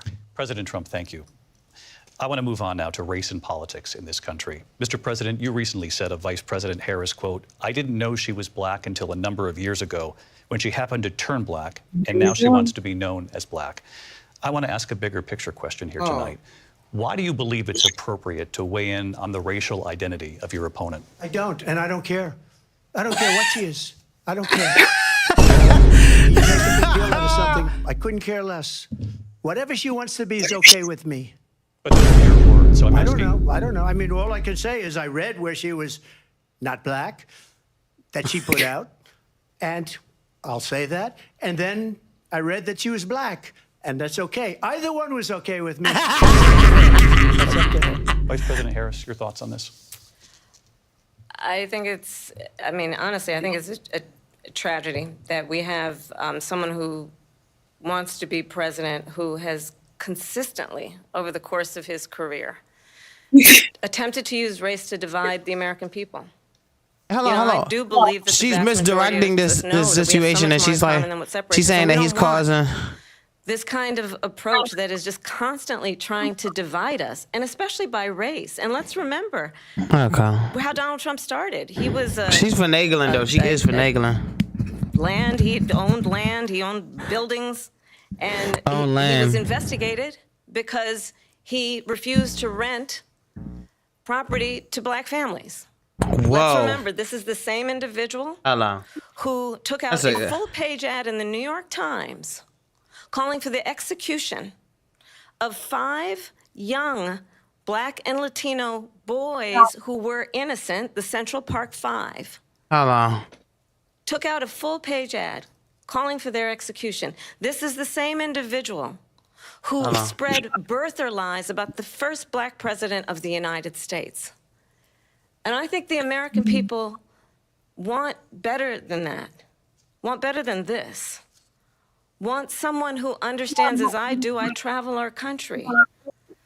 We see in each other a friend. We see in each other a neighbor. We don't want a leader who is constantly trying to have Americans point their fingers at each other. I meet with people all the time who tell me, can we please just have discourse about how we're going to invest in the aspirations and the ambitions and the dreams of the American people? Knowing that regardless of people's color or the language their grandmother speaks, we all have the same dreams and aspirations and want a president who invests in those, not in hate and division. Vice President Harris, thank you. Lindsay? President Trump, this is now your 3rd time. Whoa. This is the most divisive presidency in the history of our country. There's never been anything like it. Yeah, that kind of They're fucked him destroying up. our country, and they come up That with little, things like what she just said. Central Park Going back 5 many years, is true. when a lot of people, including Mayor Bloomberg, agreed with me on the Central Park 5, they admitted, they said, they pled guilty. And I said, well, if they pled guilty, they badly hurt a person, killed a person ultimately. And if they pled guilty, then they pled, we're not guilty. One of the boys of the Central Park 5 was That has to 15 stretch years back old. years, And 40, Donald 50 Trump years wanted his ago, execution for the because there's crime nothing that they now. said he I did built not one commit. of the greatest economies in the history of the world, and I'm going to build it again. It's going to be bigger, better, and stronger. But they're destroying our economy. They have no idea what a good economy is. Their oil policies, every single policy. And remember this, she is Biden. You know, she's trying to get away from Biden. I don't know the gentleman, she says. Yeah, they better be done She soon. is Biden. The worst inflation we've ever had, a horrible economy because inflation has made it so bad, and she can't get away with that. Thank you. Your time is up, Lindsay. I want to respond to that, though. I want to just respond briefly. Clearly, I am not Joe Biden, and I am certainly not Donald Trump. And what I do offer is a new Her generation of face leadership for hold, our though, country. kind of throws me. One who believes in what is possible, one who brings a sense of optimism about what we can do instead of always disparaging the American people. I believe in what we can do to strengthen our small businesses, which is why I have a plan. Let's talk about our plans and let's compare the plans. I have a plan to give startup businesses $50,000 tax deduction, to pursue their ambitions, their innovation, their ideas, their hard work. I have a plan, $6,000 for young families for the first year of your child's life, to help you in that most critical stage of your child's development. I have a plan that is about allowing people to be able to pursue what has been fleeting in terms of the American dream by offering a help with down payment of $25,000 down payment assistance for first-time home buyers. That's the kind of conversation, I believe, David, that people really want tonight, as opposed to a conversation that is constantly about belittling and name-calling. Let's turn the page Vice President and move Harris, forward. thank you. Let's turn to policy. President Let's Trump, turn back we to have policy. to move on. President Trump. Let's turn to policy, She has please. a plan to defund the police, She has a plan to confiscate everybody's gun. President Trump, she we has do a have to plan move to on to not other allow issues. fracking in Pennsylvania or anywhere else. Okay. That's what her plan is until just recently. I just need Lindsay, to go ahead. respond President because Trump- no, the President former Trump- president has said No, I'm something sorry. twice that I need to No, respond to. I'm sorry. We're I just going need to move respond on, Vice one President time Harris. to what he President has said Trump, this is multiple now your Yes. third time running for president. You have long vowed He to repeal finagled and it. replace the Affordable Get the Care last Act, word. also known as Obamacare. You have failed to accomplish that. You now say you're going to keep Obamacare, quote, unless we can do something much better. Last month, you said, quote, we're working on it. So tonight, 9 years after you first started running, do you have a plan, and can you tell us what it is? Obamacare was lousy health care, always was. It's not very good today. And what I said, that if we come up with something, and we are working on things, we're going to do it and we're going to replace it. But remember this, I inherited Obamacare because Democrats wouldn't change it. They wouldn't vote for it. They were unanimous. They wouldn't vote to change it. If they would have done that, we would have had a much better plan than Obamacare. But the Democrats came up. They wouldn't vote for it. I had a choice to make when I was president. Do I save it and make it as good as it can be, never going to be great, or do I let it rot? And I felt I had an obligation, even though politically it would have been good to just let it rot and let it go away. I decided, and I told my people, the top people, and they're very good people. I have a lot of good people in that administration. We read about the bad ones. We had some real bad ones, too, and so do they. They have really bad ones. The difference is they don't get rid of them. But let me just explain. I had a choice to make. Do I save it and make it as good as it can be, or do I let it rot? And I saved it. I did the right thing. But it's still never going to be great, and it's too expensive for people. And what we will do is we're looking at different plans. If we can come up with a plan that's going to cost our people, our population, less money and be better health care than Obamacare, then I would absolutely do it. But until then, I'd run it as good as it can be run. So just a yes or no, you still do not have a plan? I have concepts of a plan. I'm not president right now. But if we come up with something, That kinda I would hit. only change it if we come up with something that's better and less expensive. That kinda hit. And there Like, are I have concepts and concepts. options we have. Not president right now, to do sweetheart. that. And you'll be hearing about it in the not too distant Yeah, future. one Vice thing at a President time. Harris, in 2017, Simple. you supported Bernie Sanders' proposal to do away with private insurance and create a government-run healthcare system. 2 years later, you proposed a plan that included a private insurance option. What is your plan today? Well, first of all, I absolutely support, and over the last 4 years as vice president, private healthcare options. But what we need to do is maintain and grow the Affordable Care Act. But I'll get to that, Lindsay. I just need to respond to a previous point that the former president has made. I've made very clear my position on fracking. And then this business about taking everyone's guns away. Tim Walz and I are both gun owners. We're not taking anybody's guns away. So stop with the continuous lying about this stuff. As it relates to the Affordable Care Act, understand, just look at the history to know where people stand. When Donald Trump was president, 60 times he tried to get rid of the Affordable Care Act. 60 times. I was a senator at the time when I will never forget the early morning hours when it was up for a vote in the United States Senate. And the late, great John McCain, who you have disparaged as being, you don't like him, you said, at the time because he got caught. He was an American hero. The late, great John McCain, I will never forget that night, walked onto the Senate floor and said, no, you don't. No, you don't. No, you don't get rid of the Affordable Care Act. You have no plan. And what the Affordable Care Act has done is eliminate the ability of insurance companies to deny people with pre-existing conditions. I don't have to tell the people watching tonight, you remember what that was like? Remember when an insurance company could deny if a child had asthma, if someone was a breast cancer survivor, if a grandparent had diabetes? And thankfully, as I've been vice president and we, over the last 4 years, have strengthened the Affordable Care Act, we have allowed for the first time Medicare to negotiate drug prices on behalf of you, the American people. Donald Trump said he was going to allow Medicare to negotiate drug prices. He never did. We did. And now we have capped the cost of insulin at $35 a month. Since I've been vice president, we have capped the cost of prescription medication for seniors at $2,000 a year. And when I am president, we will do that for all people, understanding that the value I bring to this is that access to health care should be a right, and not just a privilege of those who can afford it. And the plan has to be to strengthen the Affordable Care Act, not get rid of it. Vice Past President prologue Harris, thank in terms you. of where Donald Trump stands on that. I want to move to an issue that's important for a lot She made a mistake. Number one, John McCain fought Obamacare for 10 years. But it wasn't only him. It were all of the Democrats that kept it going. And you know what? We can do much better than Obamacare, much less money. But she won't improve private insurance for people, private medical insurance.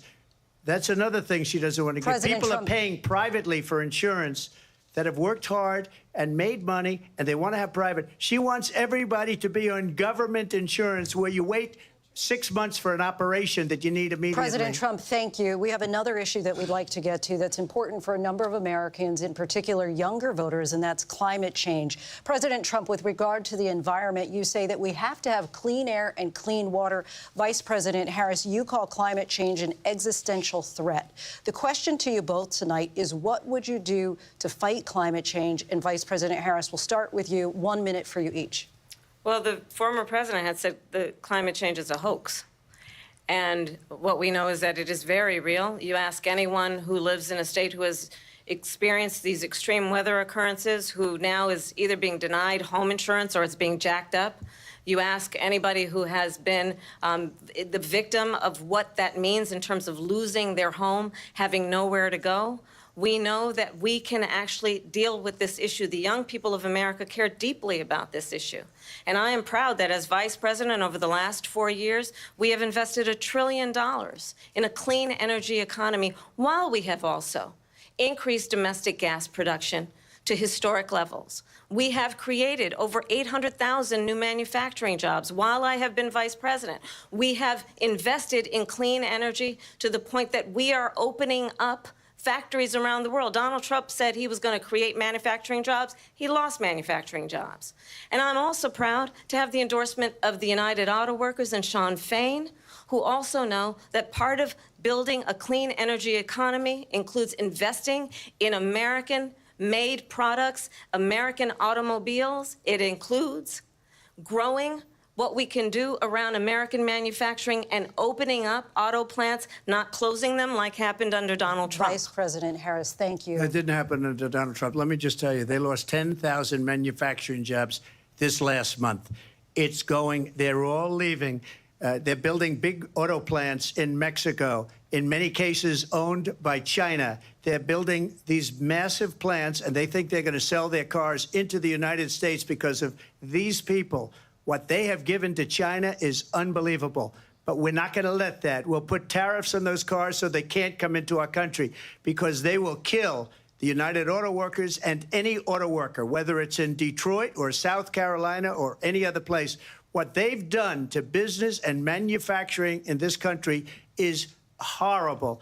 We have nothing because they refuse. You know, Biden doesn't go after people because supposedly China paid him millions of dollars. He's afraid to do it. Between him and his son, they get all this money from Ukraine. They get all this money from all of these different countries. And then you wonder, why is he so loyal to this one, that one, Ukraine, China?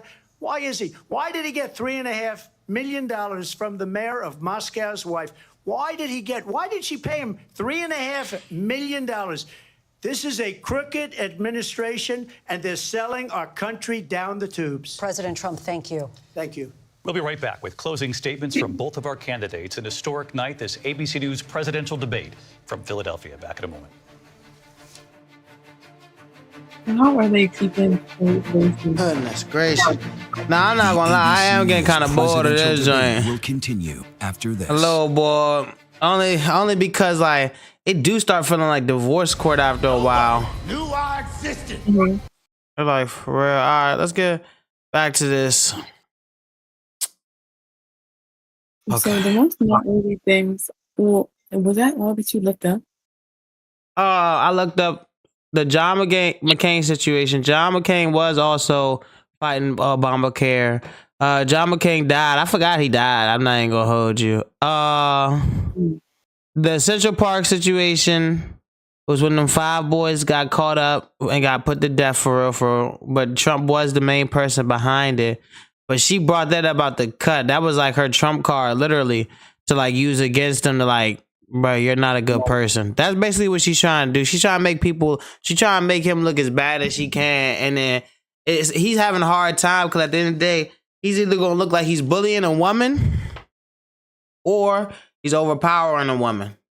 So it's not going to be, it's not a good look either way for him. I'm not going to lie to you. It's one of them situations where he just need to, he should just come with like situations. I get what's going on, and he like throwing it back on her in terms of like, yo, you're really Biden's sister for real.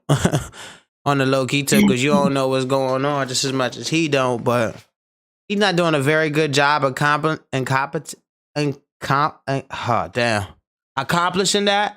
Not accomplishing that very well. He need to like shut the fuck. Or at least on the second one, or this is the first one, right? Their debate. I'm not sure. How many debates is there? I think he already had one with Biden, and then the election's in November.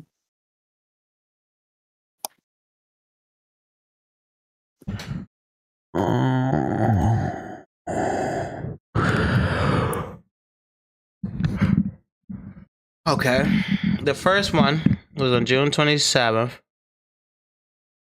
The second one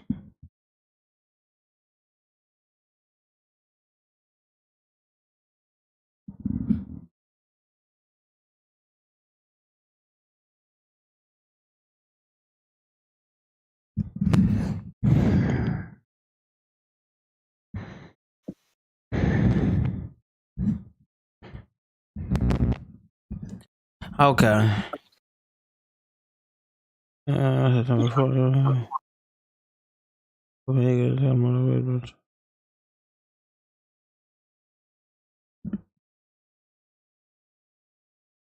gonna do another one in October. Oh wow.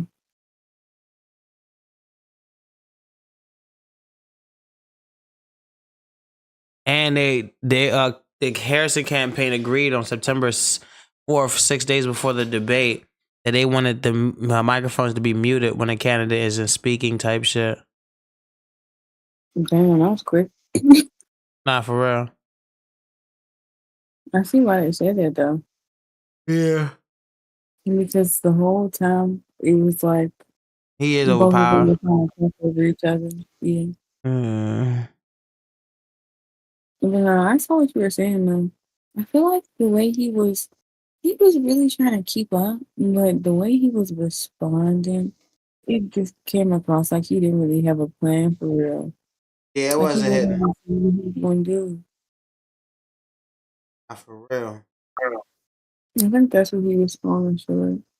Then Kamala, I feel like she was getting a little emotional. Like she was definitely trying to make people feel bad about all the things that happened and made it look like it was Trump's fault. Or like pointed and said it was Trump's fault. And then also, Kill. stuff like that. Robert F. Kennedy Jr., who was running as an independent, suspended his campaign on August 23rd and threw his support behind Trump. Oh yeah, my coworker told me.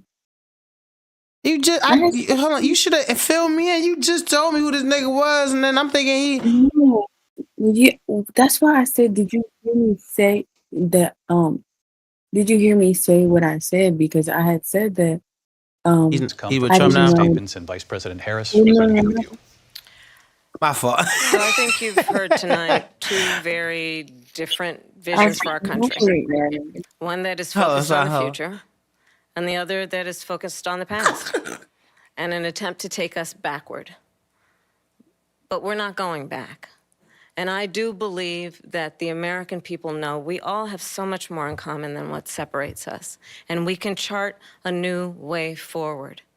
And a vision of that includes having a plan, understanding the aspirations, the dreams, the hopes, the ambition of the American people, which is why I intend to create an opportunity economy, investing in small businesses, in new families, in what we can do around protecting seniors, what we can do that is about giving hardworking folks a break and bringing down the cost of living.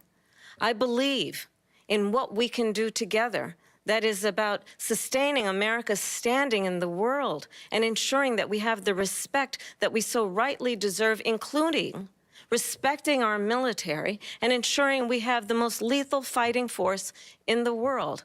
I will be a president that will protect our fundamental rights and freedoms, including the right of a woman to make decisions about her own body and not have her government tell her what to do.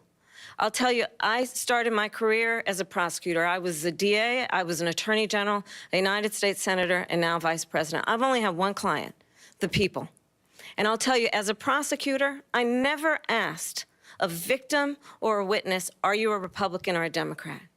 The only thing I ever asked them, are you okay? And that's the kind of president we need right now. Someone who cares about you and is not putting themselves first. I intend to be a president for all Americans and focus on what we can do over the next 10 and 20 years to build back up our country by investing right now in you, the American people. Vice President Harris, thank you. President Trump? So she just started by saying she's going to do this, she's going to do that, she's going to do all these wonderful things. Why hasn't she done it? She's been there for 3.5 years. They've had 3.5 years to fix the border. They've had 3.5 years to create jobs and all the things we talked about. Why hasn't she done it? She should leave right now, go down to that beautiful White House, go to the Capitol, get everyone together and do the things you want to do, but you haven't done it and you won't do it because you believe in things that the American people don't believe in. You believe in things like we're not going to frack. We're not going to take fossil fuel. We're not going to do things that are going to make this country strong, whether you like it or not. Germany tried that, and within 1 year, they were back to building normal energy plants. We're not ready for it. We can't sacrifice our country for the sake of bad vision. But I just ask one simple question. Why didn't she do it? We're a failing nation. We're a nation that's in serious decline. We're being laughed at all over the world. All over the world, they're laughed. I know the leaders very well. They're coming to see me. They call me. We're laughed at all over the world. They don't understand what happened to us as a nation. We're not a leader. We don't have any idea what's going on. We have wars going on in the Middle East. We have wars going on with Russia and Ukraine. We're going to end up in a third world war, and it'll be a war like no other because of nuclear weapons, the power of weaponry. I rebuilt our entire military. She gave a lot of it away to the Taliban. She gave it to Afghanistan. What these people have done to our country, and maybe toughest of all, is allowing millions of people to come into our country. Many of them are criminals, and they're destroying our country. The worst president, the worst vice president in the history of our country. President Trump, thank you. And that is our ABC News presidential debate from here in Philadelphia at the National Constitution Center. I'm Andrew Davis. And I'm David. Oh, my gosh. Glad it's over, chat. Good night. Fuck. Well. And we are here live on ABC with our post-debate comments. I'm Martha Raddatz. It was a lively debate from the economy to abortion. Okay. We're not really worried about that little, unless you want to see. You don't want to see it, right? Fire. Yeah, we off of them. All right. Chat. How you feeling about the whole debate? Like, was it legitimate? Do you feel like, what do you feel like could have been? Do you feel like they were missing anything? I don't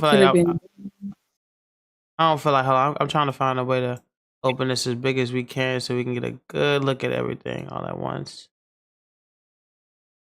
Okay. What is it? Okay, let's get down to this. Immigrants. Hold on, where's that just?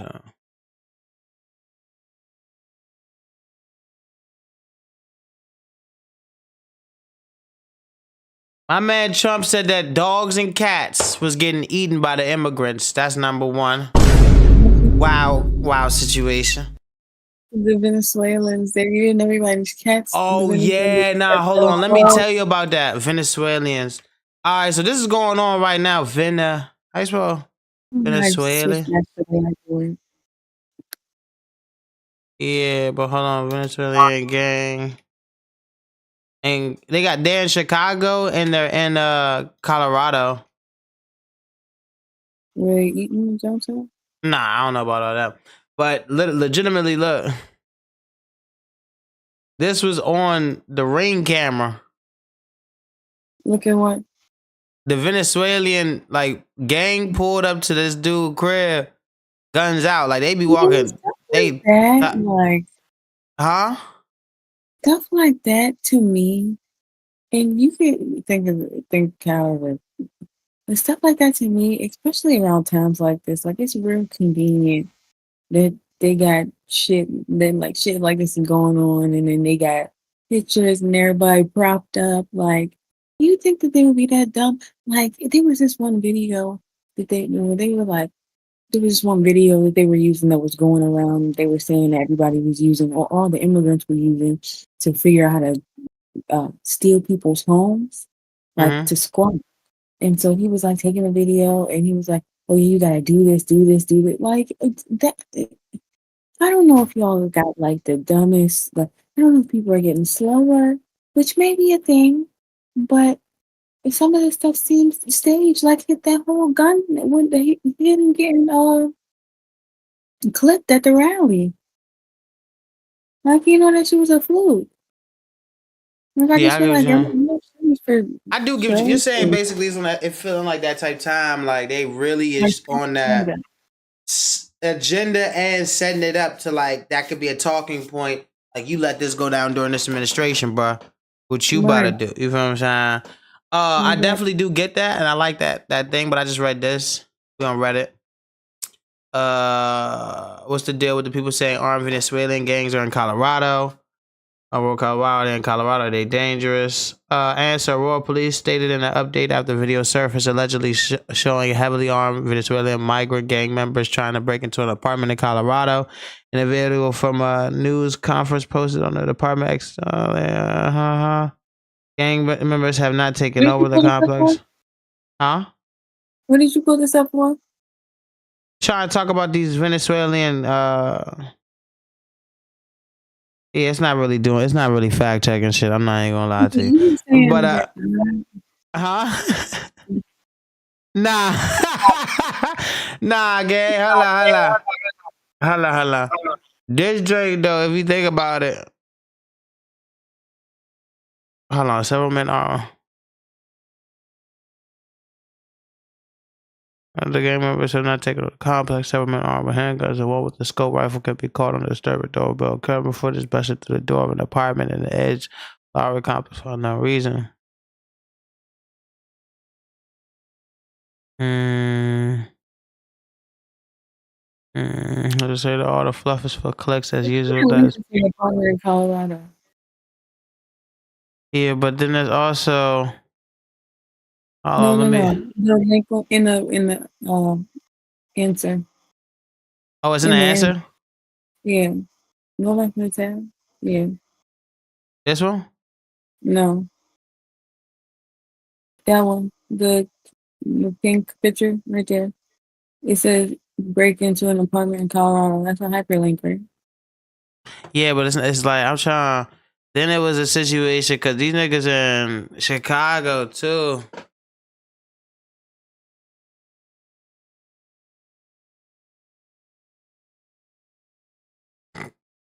The claims are similar to ones being made elsewhere in the U.S. The gang of the center of the claims is known as the T. Yeah, well, members of the crowd have been confirmed in Illinois and Chicago. U.S. officials cautioned against reports that gang members are taking over residents.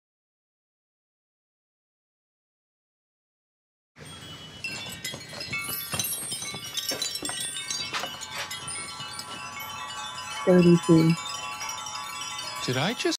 An alleged 911 call reports 32 armed Venezuelan street gang members invading a Chicago apartment complex. This is Chicago. This is not Aurora, Colorado, where we've got those 3 apartment complexes that have been allegedly, again, completely taken over by Tren de Aragua. Yeah, Chicago different. I'm thinking that people gonna pull out that switchy. You with me? Had that whole joint sounding like straight out.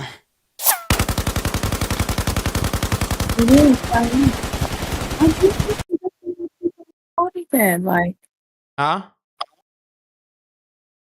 no, I was saying Chirac. I was saying you said you thought people put out their switch. I heard people call it Chirac because of gun violence, but like That's the what I'm fact that saying. Like that's what I'm saying, bro. If you really like in Chirac, my nigga, pull out them switchies. Is that going on in Chicago? I want to hear the Venezuelan nationals reportedly took control of an apartment building in Chicago on Monday night. Possible according to a hoax. 911 dispatch call and local sources.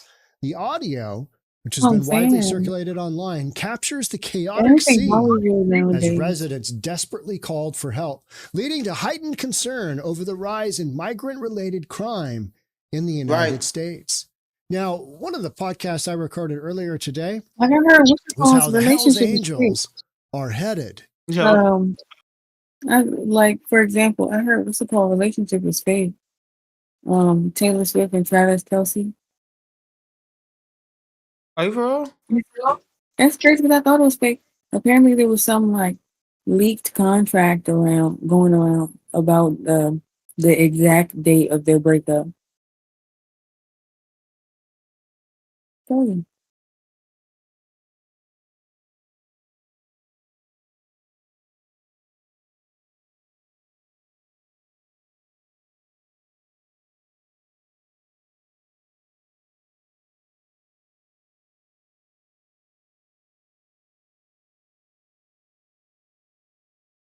I mean, the first time I heard about them, they seemed fake, but I was like, that's 2 white people, so it's probably true. But I don't And know. it's like they're kind of like. Nah, I'm not gonna lie. There gotta be some type of truthness to it, because you gotta remember, like, this dude who a singer and a football player. I mean, I get that, but it's a lot of like hype at the time. Like, it probably was one of them situations where they were trying to like look over here, this distraction type vibe, while they got a whole little situation going on over here. That's what it was, and it was around the time. Well, I mean, the shit's still going on now, but I feel like the Super Bowl was around the time that like Israel was going hard on Palestine, like Rafah, or like not right. They was like invading some city on the strip or in Palestine, and so I 100% like definitely to be a distraction.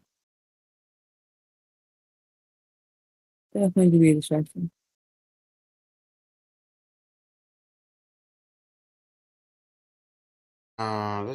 No, but I'm trying to figure out how you feel after all that was said and done. I don't think Kamala won, but I don't think Trump won either. I feel like that was just a lot of rigmarole. Like, that was a lot of yapping. It was some truths though. It was a lot of little truths, a lot of little. I don't like when women use their heartstrings against us. You know what I mean? I'm not even gonna lie to you. When women they it's kind of like a form of manipulation in my eyes when I be saying, when people be like, yeah, he's not allowing this, and how could he do this? How could he do that? How could he do this? You feel what I'm saying? 'Cause yeah, like, it hit different. I just feel like you already trying to come at me with the emotions and the logic, and Like, emotions and logic don't collide. Huh? Like, I'm just a girl. Yeah, nah, I hate that logic. That shit blows me. I hate that shit, bro. Out of nowhere, like, I'm just a girl. You just be a girl, but there's some just be girls. Yeah, no. That's definitely not it. It's all that. Actually, no, true. Who wants to be a girl? Be a lady.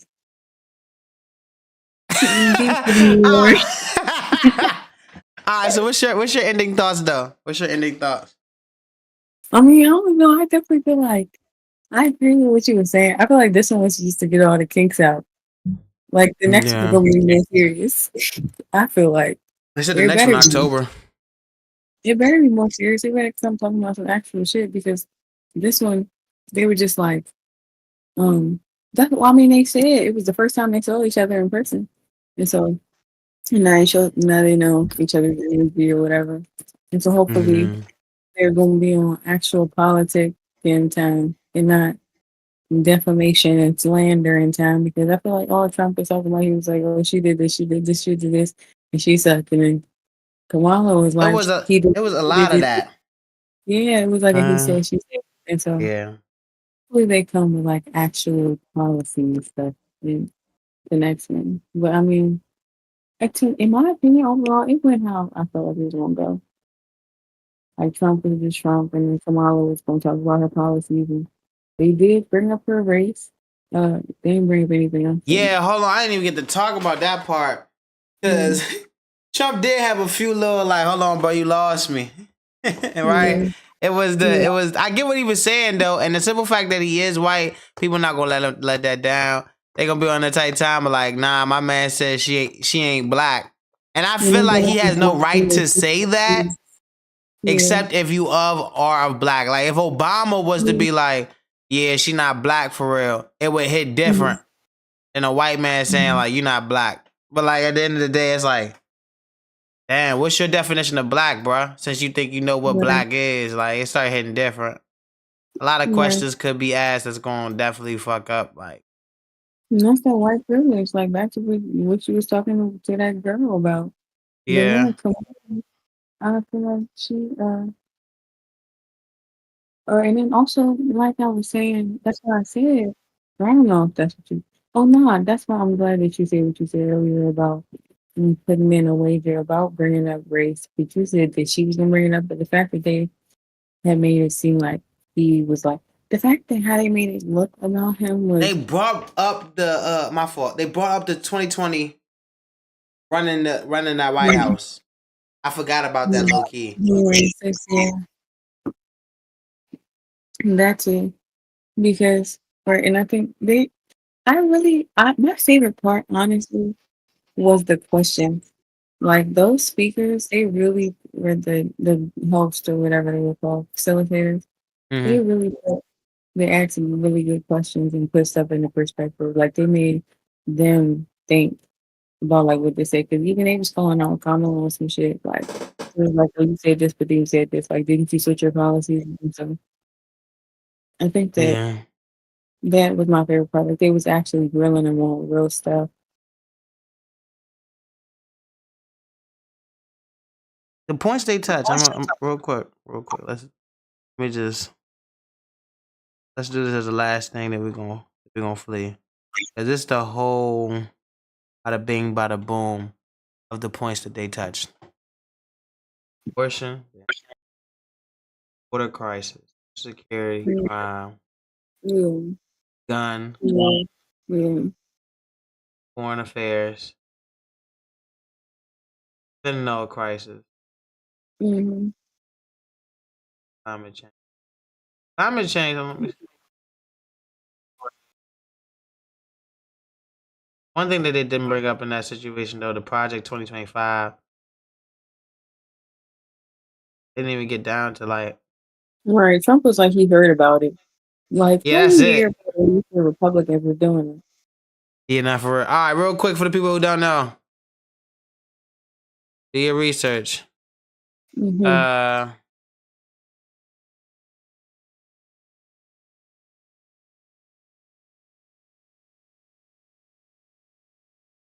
I don't know what's going on. I've never even seen this before.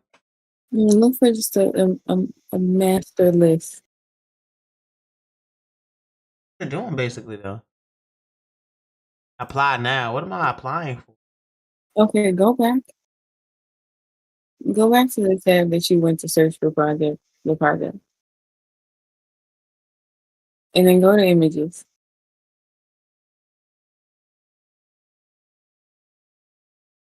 Scroll.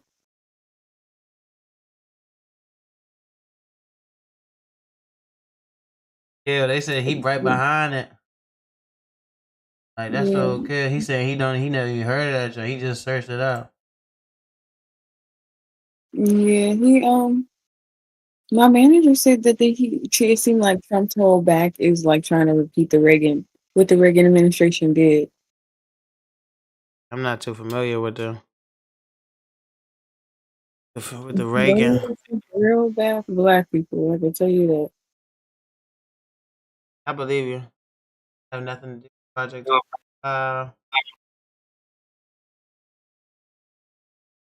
That's all from whatever he said today. Yeah, 2 hours ago. Trump They on definitely it. didn't block it, but because what that is like because he's a Republican candidate, they said that that's the Republican like plan for the Republican Party's plan, but Trump is a Republican candidate, and so like he's sitting there saying he don't know about it, and like it's because it's like it's more like the legislation type, and not legislation. I think that is the president, but like the judicial, no, representative. What's the representative party of government? Yeah. The Senate and stuff. So all that, like those people would be behind, and whatever other areas of government would be behind, like pushing those kind of things. But for Trump to say he never heard about it before is crazy.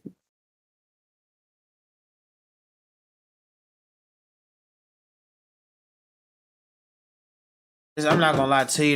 It gets real deep too. But we have to definitely deep dive even further at another time. Definitely. As a matter of fact, hold on. First and foremost, how do you feel about this episode, right quick? Already. Quick little synopsis.